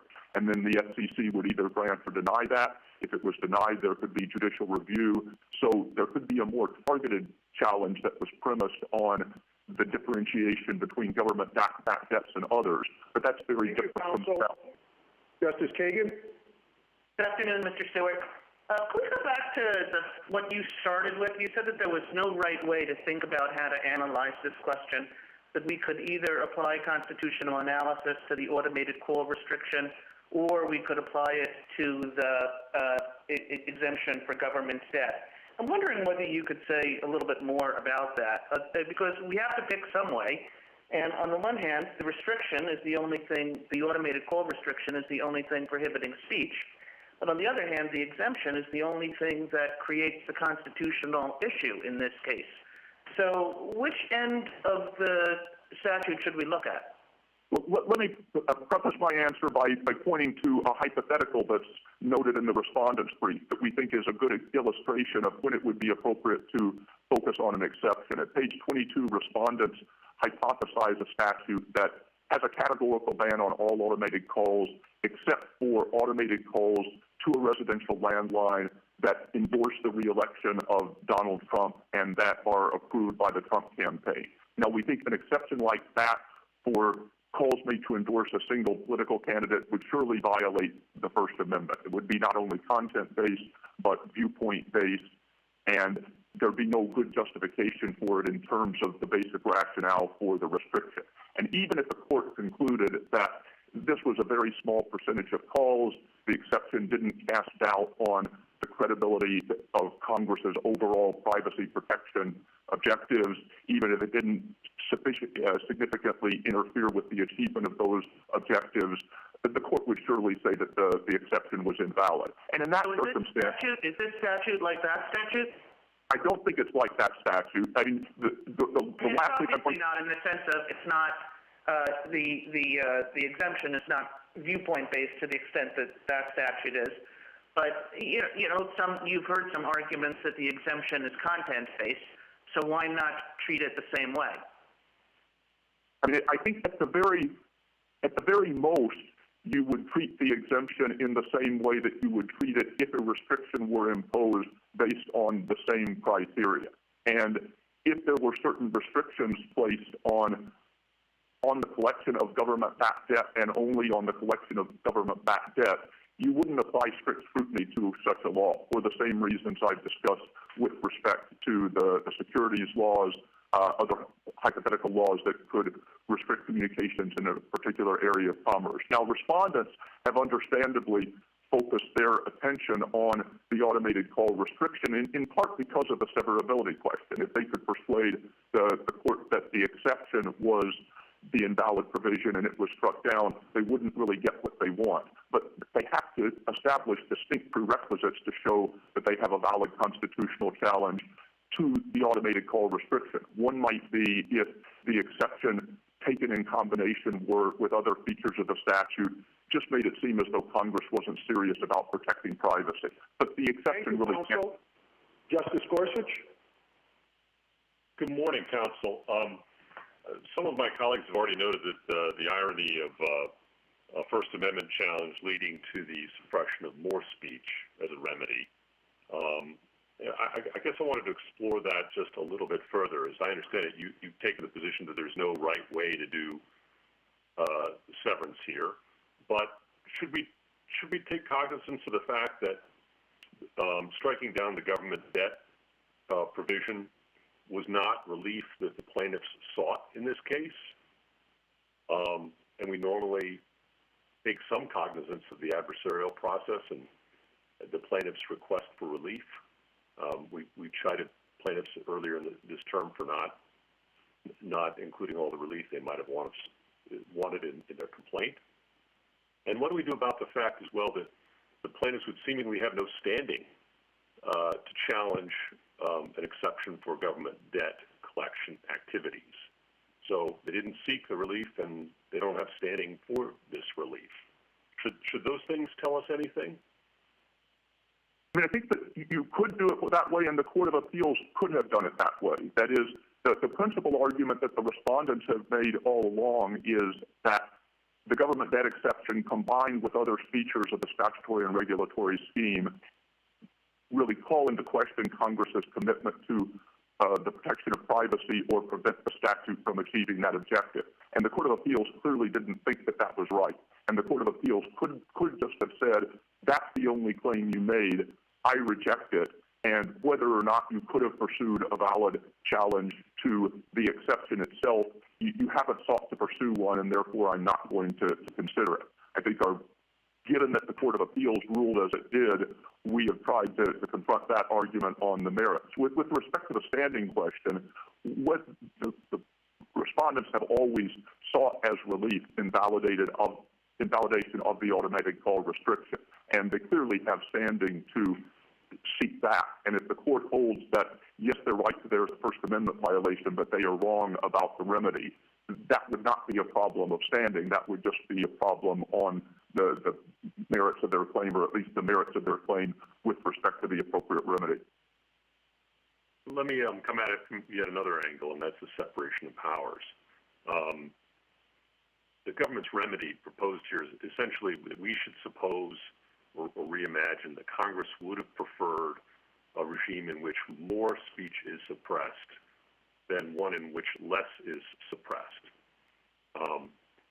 On what authority do we have the right to make that kind of judgment, as opposed to simply enforcing the First Amendment, finding a violation, and liberating the speech that's been wrongly suppressed? Let me say two or three different things about that. The first are either invalidation of the exception or invalidation of the restriction would produce a constitutional version of the TCPA. So from the standpoint of compliance with the First Amendment, neither is to be preferred. The second thing is courts face that same question when you're doing severability analysis in the equal protection context, where the result of severance may be that particular individual.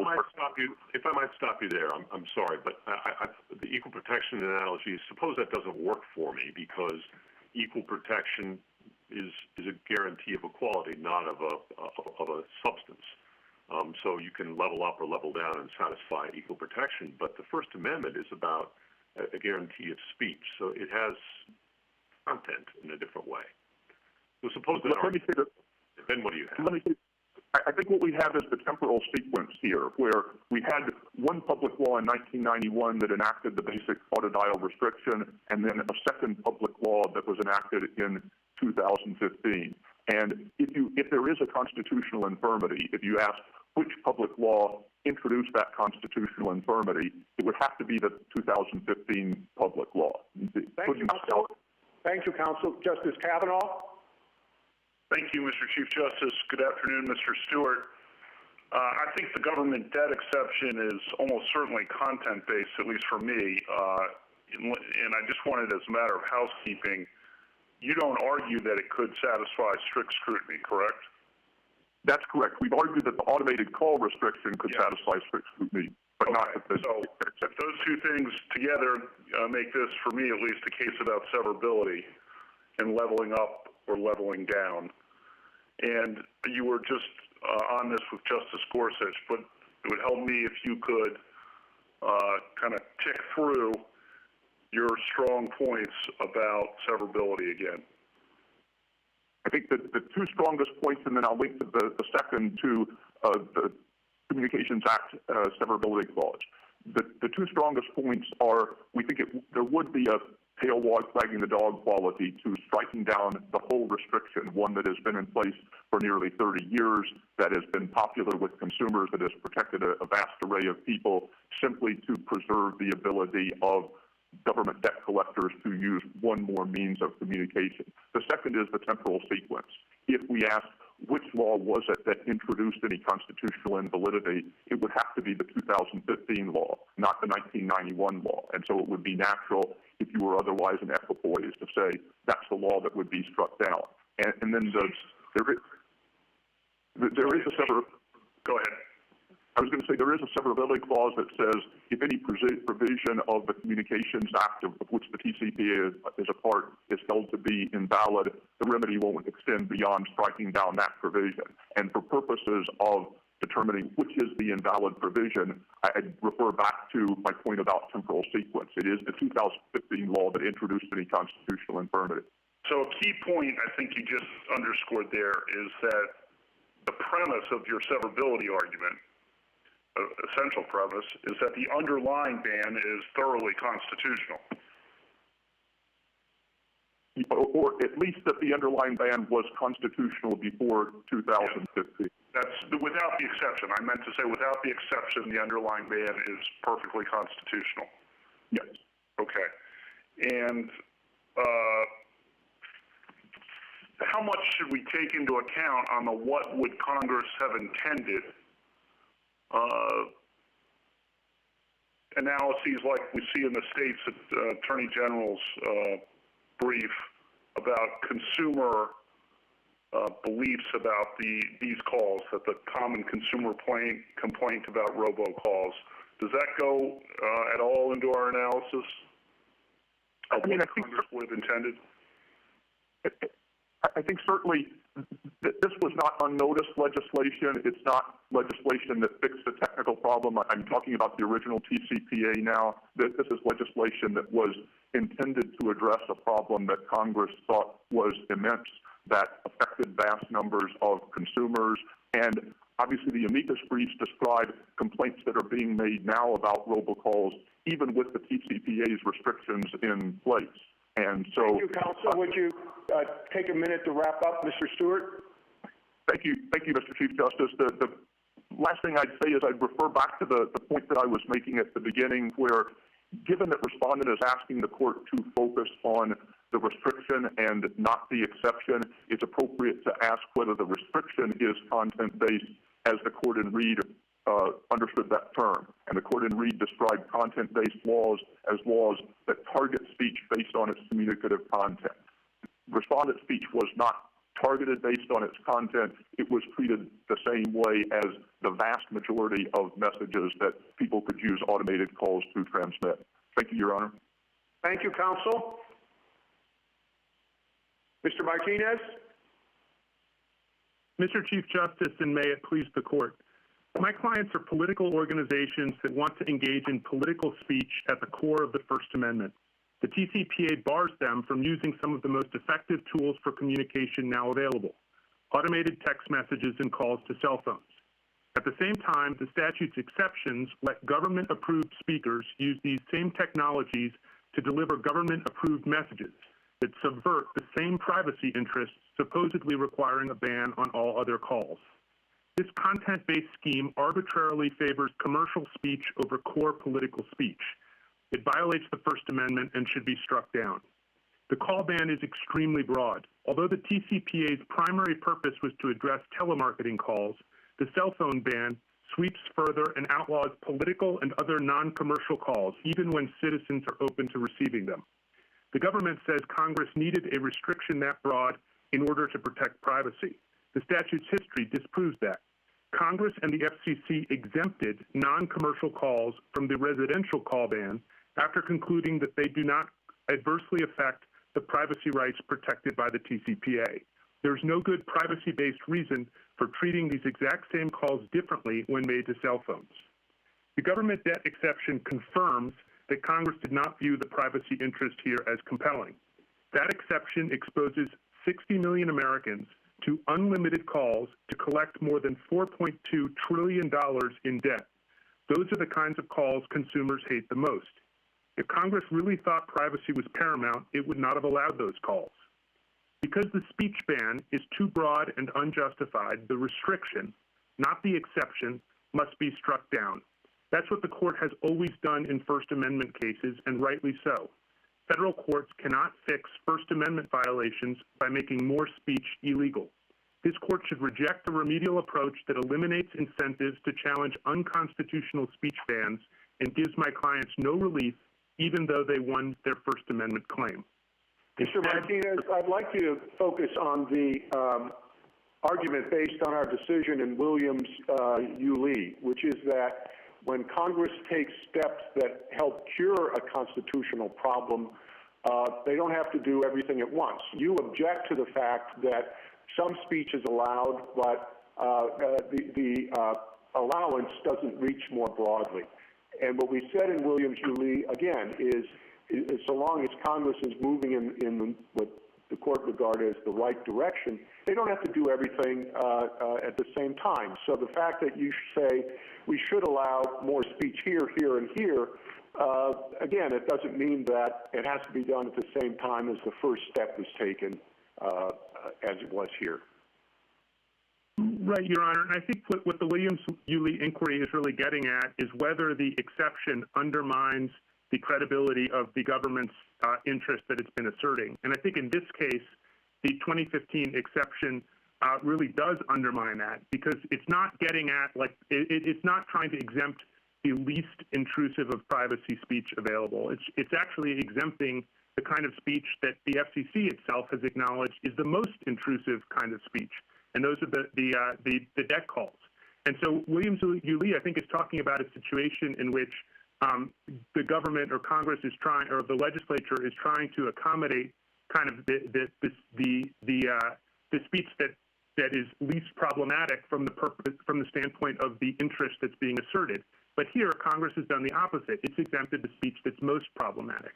And I think that really makes this a different case from Williams U. Lee and brings us squarely within the concern that Williams U. Lee had, which is that when Congress enacts broad exemptions like the one here, it might actually be a sign, it might be evidence of the fact that the interest that the government has asserted for a speech restriction really isn't that strong.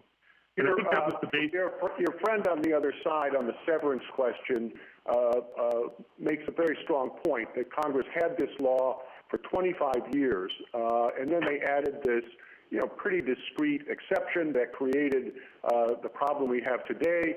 It seems pretty obvious that the way they would solve it is get rid of this exception. It's an extremely popular law. Nobody wants to get robocalls on their cell phone. The idea that Congress would embrace that result simply to save this government debt collection, they'd have to be very anxious to be more unpopular than they otherwise would be.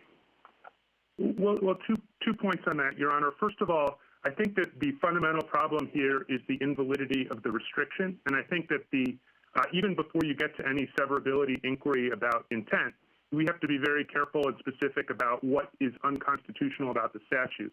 And I think what the 2015 exemption shows, as well as the much more favorable treatment to political and non-commercial speech when it comes to calls to home phones, what those show is that the privacy interest here really isn't compelling, and that the restriction is what falls. So you don't even need to look at severability. But even after the intent... Justice Thomas? Thank you, Mr. Martinez. The problem that I have is you just said that the real problem here is the restriction. But the evidence, the focus here is on the exception. And if you solve the exception problem, it doesn't solve your restriction problem, particularly if you sever that. And that's the sort of the asymmetry that's coming out. The problem is one thing, that is that the restriction, but the constitutional problem is really the exception.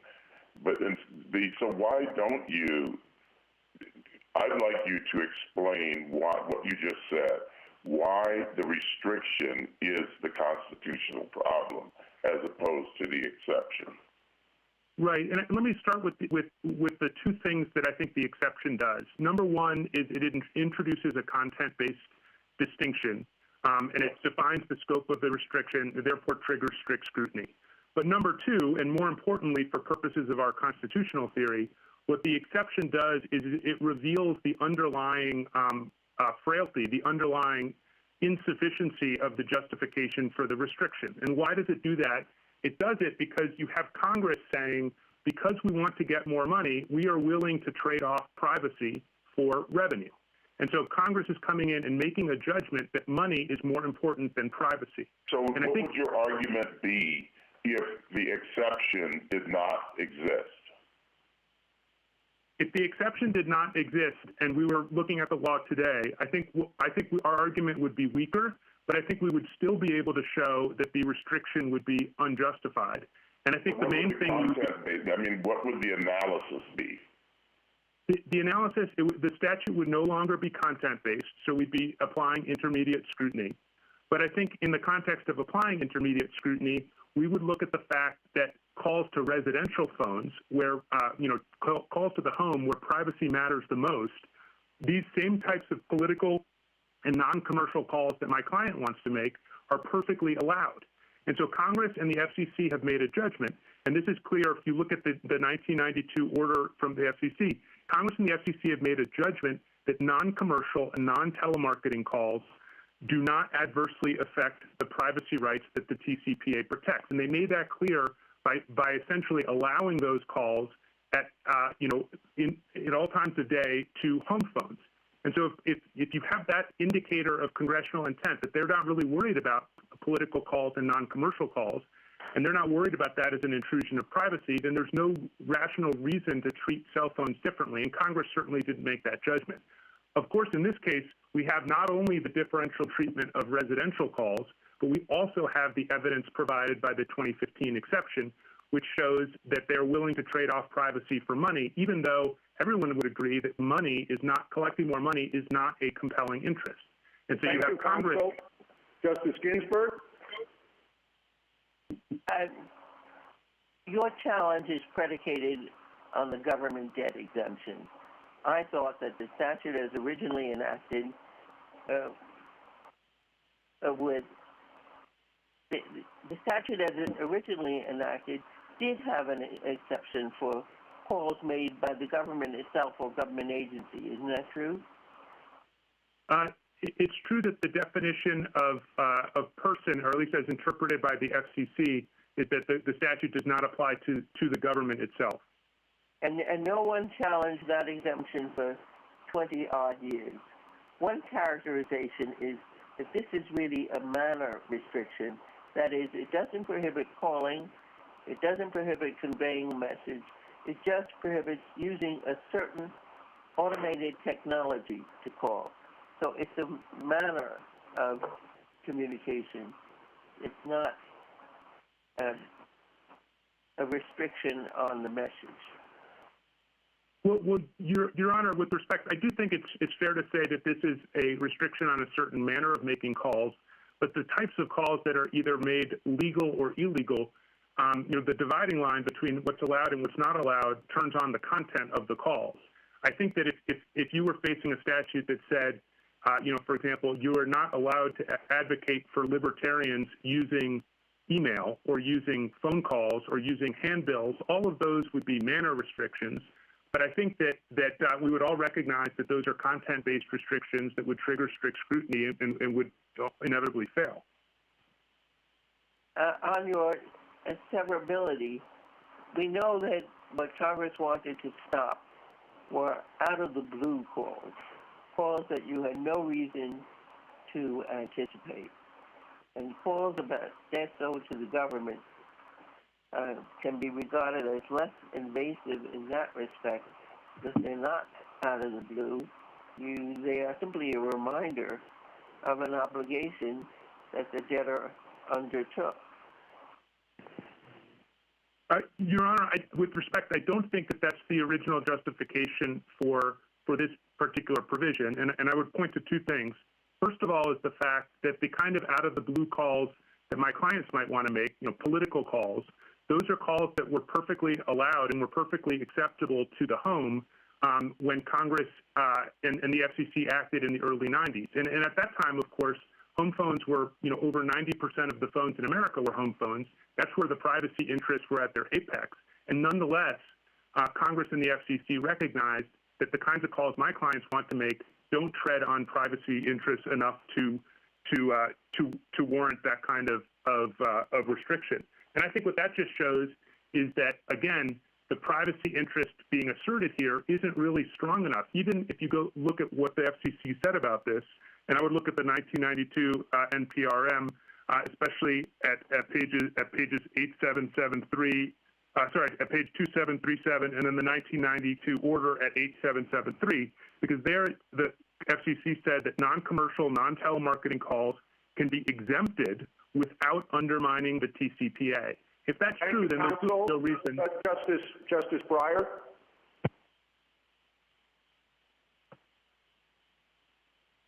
Justice Breyer? Justice Alito? Mr. Martinez, I'm interested in your analysis of the severability question. And I wonder if you could say whether your position depends on either the breadth of an exception or exceptions or the manifestation of congressional intent. So let me give you an example, a fanciful example that tries to reduce both of those things, perhaps their lowest limit. Suppose there was a total ban on automated calls to cell phones or to all phones, but there was one tiny exception for, let's say, calls between noon and 1 p.m. on the 4th of July that contain this simple message, Happy Birthday, America.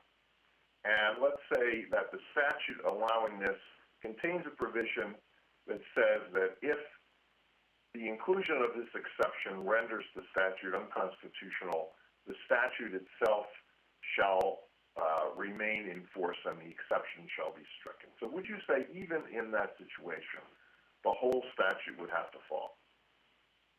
Your Honor, let me try to address that in each of the two pieces, because I think it's a nuanced question and deserves a nuanced answer.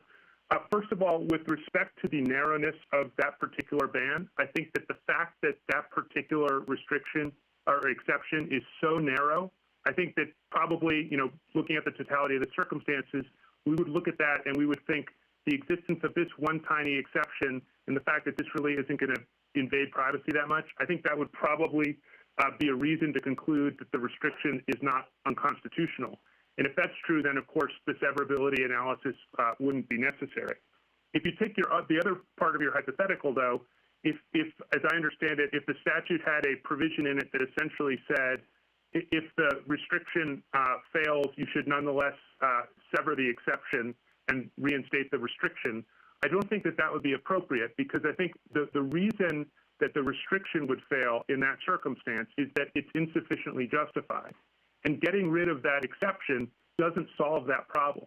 The exception, again, assuming that the exception was big enough to actually create a problem, a constitutional deficiency with the statute, the exception is evidence of why the restriction is unjustified. And so getting rid of that doesn't solve the problem with the restriction. That does seem to thwart a pretty clear manifestation of congressional intent, but you think that's irrelevant in this situation? Well, I think in a circumstance, Your Honor, and I don't think the government disagrees with us on this. If you look at pages 17 to 18 of their reply brief, they essentially agree that if the problem with the statute is the restriction, then the restriction has to fall. Now, I think there's another way to look at the case, and I think my friend on the other side has sort of tried to frame it this way. If you thought that the only problem with the statute was not the justification for the restriction, but rather the fact that there's differential treatment, we think that you still, as a First Amendment matter, for a number of the reasons already mentioned, that you would still need to get rid of the restriction. But even if you didn't agree with us on that, I think there's our fallback position would be the position the Third Circuit took in the RAPA case, which is that you'd need very specific evidence of congressional intent.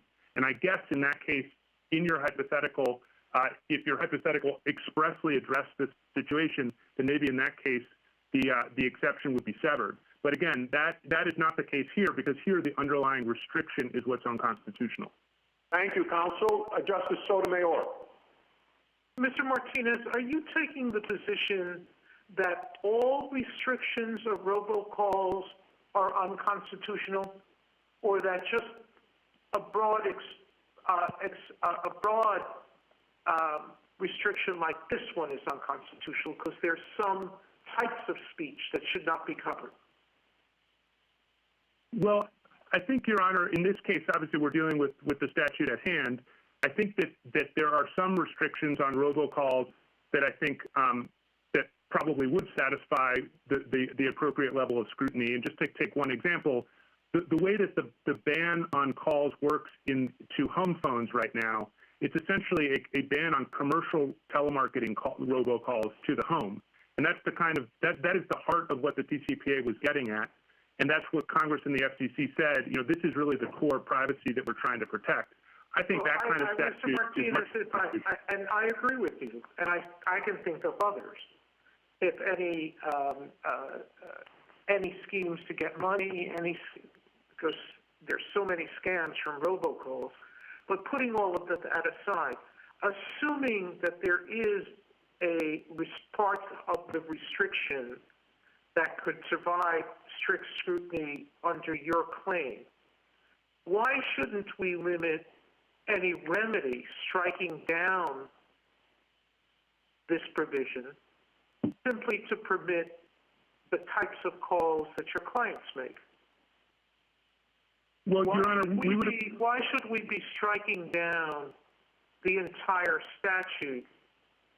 Now, you would have to prove, and I don't know that the court has done this below, that restricting political speech is not narrowly tailored, and I don't know that that's been done in this case. But if the issue is the remedy, shouldn't we let the circuit below decide that question? Your Honor, 2 points on that. First of all, we brought this as a facial challenge. We, of course, would welcome the kind of relief that you've hypothesized, although we do think that the appropriate relief here really is to strike down the restriction in its entirety. And one of the reasons for that is the point that you raised with Mr. Stewart earlier, which is the entire absence of any evidence or justification for this particular ban for any of it, all of it or pieces of it, that the government has completely failed to put forward. I mean, this statute is subject to strict scrutiny, and this court has said over and over again that the government is the one that bears the burden of satisfying strict scrutiny. They address strict scrutiny in, I think, a single sentence with respect to the restriction, a single sentence in their opening brief, a single substantive sentence in their reply brief, and nothing else. They're trying to turn strict scrutiny into a rubber stamp. And I think the best thing to do in these circumstances is hold the government to its burden of proof, invalidate the restriction, and then Congress can come back and act and legislate in a way that's rational in light of the court's decision. Thank you, counsel. Justice Breyer. Good, thank you. I'm sorry. The telephone started to ring, and it cut me off the call, and I don't think it was a robocall, and we got it straightened out. Okay, my question is this. Forget the political part of this.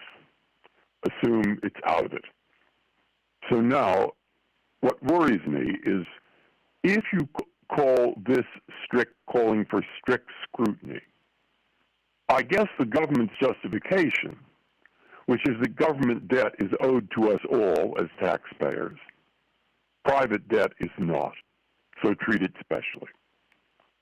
Well, there are many situations, food and drug agencies, agricultural agencies governing selling, the FTC, the SEC, where they will have regulations, and the regulations will have a broad category, and item X falls within it. Lamps may fall within categories that require you to put electricity regulation on. How many amps does it use or whatever. But then you discover a subcategory of the one you just put in, and you say leave out the subcategory for some reason. Now, if court starts criticizing that for strict scrutiny, well, very few will survive. But the normal way of looking at it is it a reasonable thing Justice Brandeis's third category. Very well. Why does this case fall into strict scrutiny once I get the politics out, but not Justice Brandeis regulation? Your Honor, a couple of points on that. I think this case falls into strict scrutiny because it satisfies the test for what constitutes a content-based restriction that was set forth in Reed. And as I know Your Honor will remember— You realize that what I'm doing is I dissented, and I'm wondering whether to stick to that approach or not. So Reed will not convince me. It's a good majority, but I didn't think good enough. Well, okay? I would hope that stare decisis would be a factor, right, even if you disagreed with me. Yes, okay, but that isn't what I'm trying to get at. I'm trying to clarify my own thinking on it. Fair enough, Your Honor. Well, I don't think you should be concerned about the prospect of other laws that are economic regulations sort of being impacted by this at all, because I think yes, that's what I want the answer to. Exactly what. Right. In those cases, those kinds of restrictions that sort of get tangled up with speech in the context of those kind of regulations, those would be at most commercial regulations of speech, which wouldn't be subject to strict scrutiny, regardless of whether or not they're considered content-based. So, for example, the government lists a number of statutes in its brief that it says, you know, the sky is going to fall and all those statutes are going to be unconstitutional if we win, and that's just simply not true. At most, those statutes would be regulations of commercial speech at most, and if so, they would try to trigger intermediate scrutiny under this court's settled doctrine. And this isn't the— thanks. Justice Kagan. Good afternoon, Mr. Martinez. Good afternoon. I'll give you a hypothetical. Suppose this statute was written in a slightly different way, and it exempted any calls between the holder of a government debt and the debtor. Would strict scrutiny apply? Your Honor, I think that in that circumstance, the regulation would not turn on the content of the calls, and so I don't think strict scrutiny would apply for that reason. Right. In other words, it would turn on the relationship. And so I guess the question is, what's the difference? I mean, that's what Congress was trying to get at, and maybe they didn't know all of our arcane First Amendment rules. But that regulation basically covers a particular kind of economic activity, the collection of government debts. And this regulation covers the same kind of economic activity, the collection of government debts. There are two ways of getting at the same thing. Both are directed at the economic activity of the people involved. Why should there be any difference? Well, with respect, and perhaps I misunderstood the hypothetical, Justice Kagan, but I thought in your hypothetical that as long as the relationship element was satisfied, the call could be on any subject whatsoever. In other words, we know that holders of government debt call debtors, to collect debts. That's what they call them for. They're not calling them to discuss political issues. Well, with respect, Justice Kagan, I'm not sure that's right, and the FCC has expressly addressed this situation in their August 2016 order at page 9087, where the FCC has contemplated, it's discussing and addressing the content of the calls at issue being made by collectors of government-backed debt, and it contemplates that the subject matter of the call might range beyond the collection of government-backed debt. Maybe they're going to be marketing some other product. Maybe they're going to be saying, hey, call your congressman and change these laws that apply to banks. And what the FCC has said is that when the subject matter of the call ranges to specifics, then the call is transformed, and it's a call that would have been allowed and it's no longer allowed. And so I think that the content of the call is different here. Excuse me. I guess a technical issue, Mr. Martinez. But I guess what I'm saying is that there are two ways where Congress is trying to get at the same thing, which is the calls between debt holders and debtors almost always about the debt. But, why should we care? Even if Congress didn't write this in exactly the right way, why is it that we should care so much as to put strict scrutiny into place? This doesn't raise any real concerns about government censorship, about the suppression of ideas, about a distorted marketplace of ideas. Why is this an appropriate time to put strict scrutiny into place, given that what the legislation is trying to get at is an economic relationship and the things that flow from that relationship? Your Honor, I think that the robust test for content-based speech restrictions that this court adopted in Reed is important because it protects liberty. It makes it harder for Congress to enact broad speech bans that affect everyone, while at the same time assuming it can then just carve out special exemptions for favored groups. And I think the way to police that problem is by making sure that Congress has to be very careful before it enacts the broad ban and make it clear to them that they can't just do that and then, for example, as in this case, delegate authority to a government agency to hand out specialized exceptions for whatever well-heeled party turns up and claims an exemption. And so I think that is one of the... Justice Gorsuch? Counsel, I'd like to just turn back to the intuitive appeal of the government severability argument. If, as I think you've conceded, that the statute before the government debt exception would not have been content-based and might have been permissible under the First Amendment, Congress then comes in and adds the government debt exception, and that changes the equation. The intuitive argument based on that sequence of events is, well, just get rid of the government debt exception, and we go back to the status quo ante where everything was fine. Why should we reject that intuition? I think there's a philosophical reason and a historical reason. The philosophical reason is essentially that in the First Amendment context, courts should not be making more speech illegal, because if courts take a certain type of speech that Congress expressly chose to allow, and then courts make the decision to prohibit that speech, they're essentially stepping into the legislature's shoes and making very sensitive policy trade-offs that indisputably cut against First Amendment interests, and they shouldn't be the ones to do that. Philosophically as well, you need to make sure that people have incentives to challenge unconstitutional laws. I think as a historical matter, though, I think it's important to recognize that the original justification for the ban on cell phone calls here was essentially that those kind of calls to cell phones would inflict charges on called parties. And that's the reason that the ban was in place, originally, and that's why it may have been justified earlier. But in today's world, those call plans essentially don't exist, or are overwhelmingly, people are not charged when they receive calls to their cell phone. And so the historical facts are different now. And because of the fact that everyone has cell phones, the government has an especially strong interest now from a revenue perspective of making those debt calls. If you take all that and wrap it up together, I don't think there's a good historical basis or empirical basis for concluding that, in fact, we know with certainty, or the kind of certainty we should have in the First Amendment context, that Congress would have wanted to reenact this statute if it wasn't allowed to make the calls to collect government-backed debts. Let me see if I've got at least that second point, my hands around it. The argument is that maybe the first Congress that enacted the original statute thought that all robocalls should be prohibited, with some exceptions that you have no complaint with. The second Congress, acting in a different time, had a different judgment about which calls should be permitted, and that included this government debt exception. We don't know whether the second Congress, enacting the revised statute, would prefer a situation in which all calls are prohibited or all calls are allowed. Does that sum it up? I think that sums it up with one small caveat, which is that we are talking now on the assumption that there is a severability analysis that's required here that turns on intent.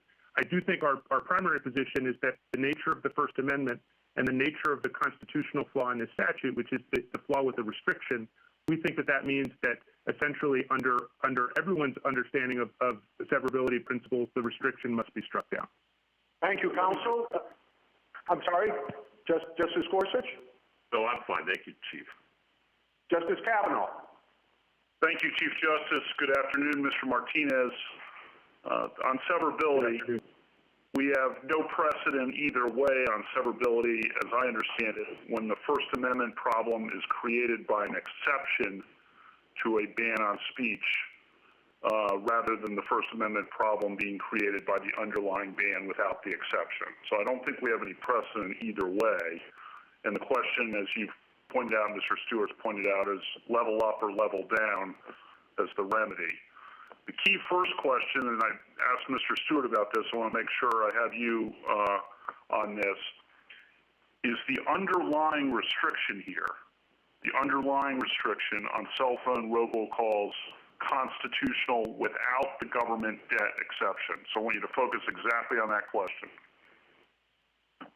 Yes, we think that given all the evidence we know now about what Congress's interests are and how strongly they believe or don't believe in the privacy interest, we believe that the restriction is unconstitutional. And I think the two... Let me just make sure I have you exactly right. The underlying restriction, if there had never been a government debt exception, let me phrase it that way, if there had never been a government debt exception, is the underlying restriction unconstitutional?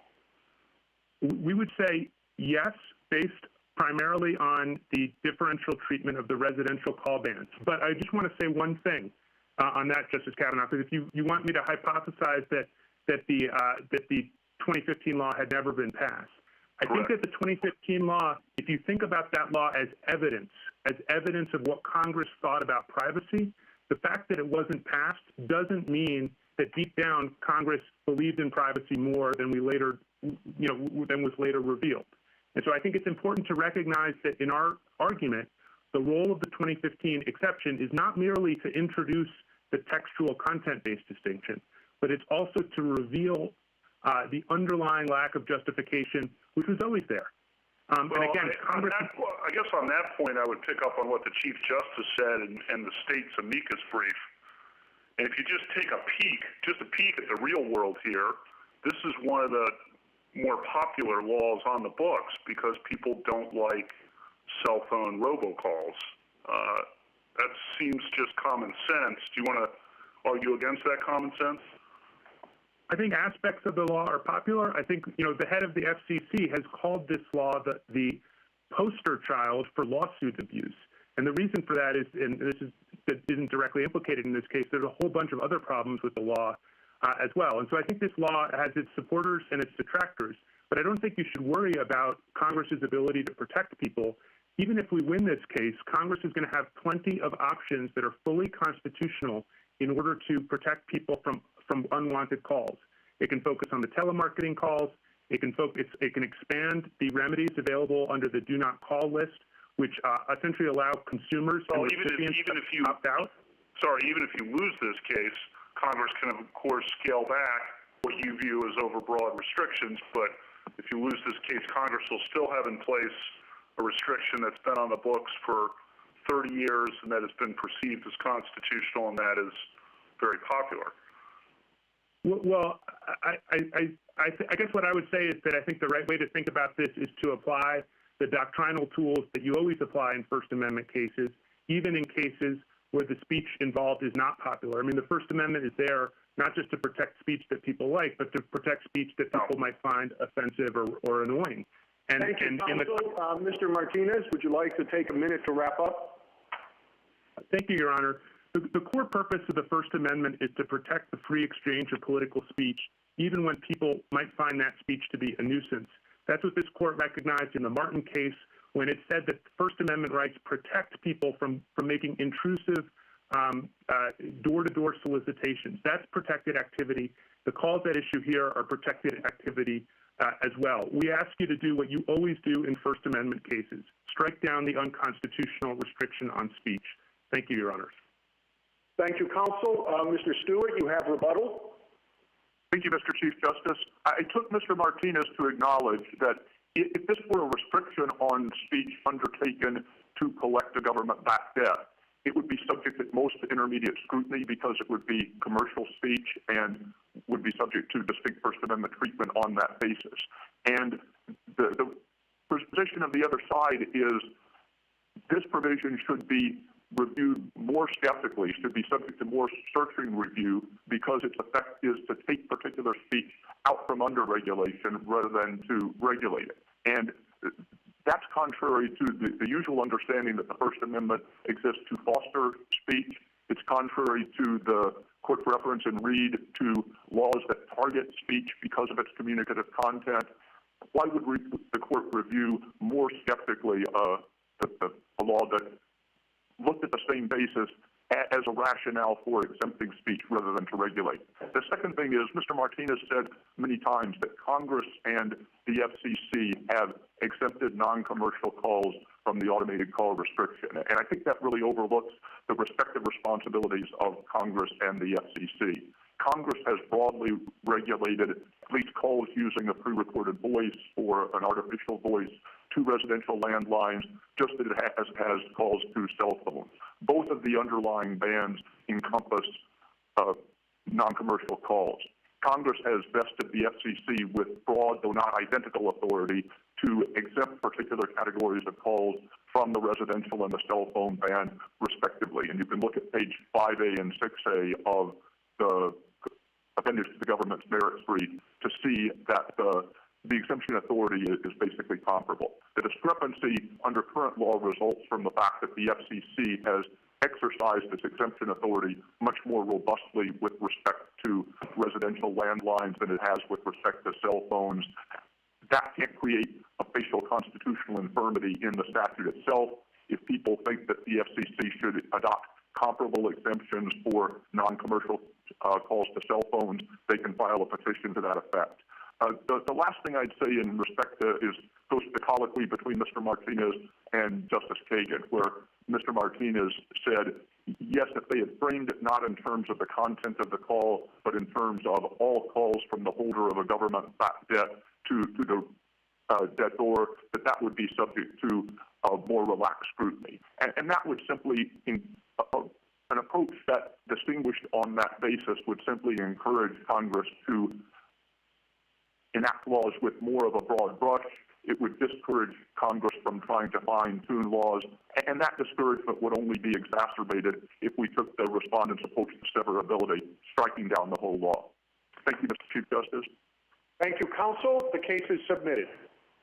The Honorable Court is now adjourned until Monday next at 10 o'clock.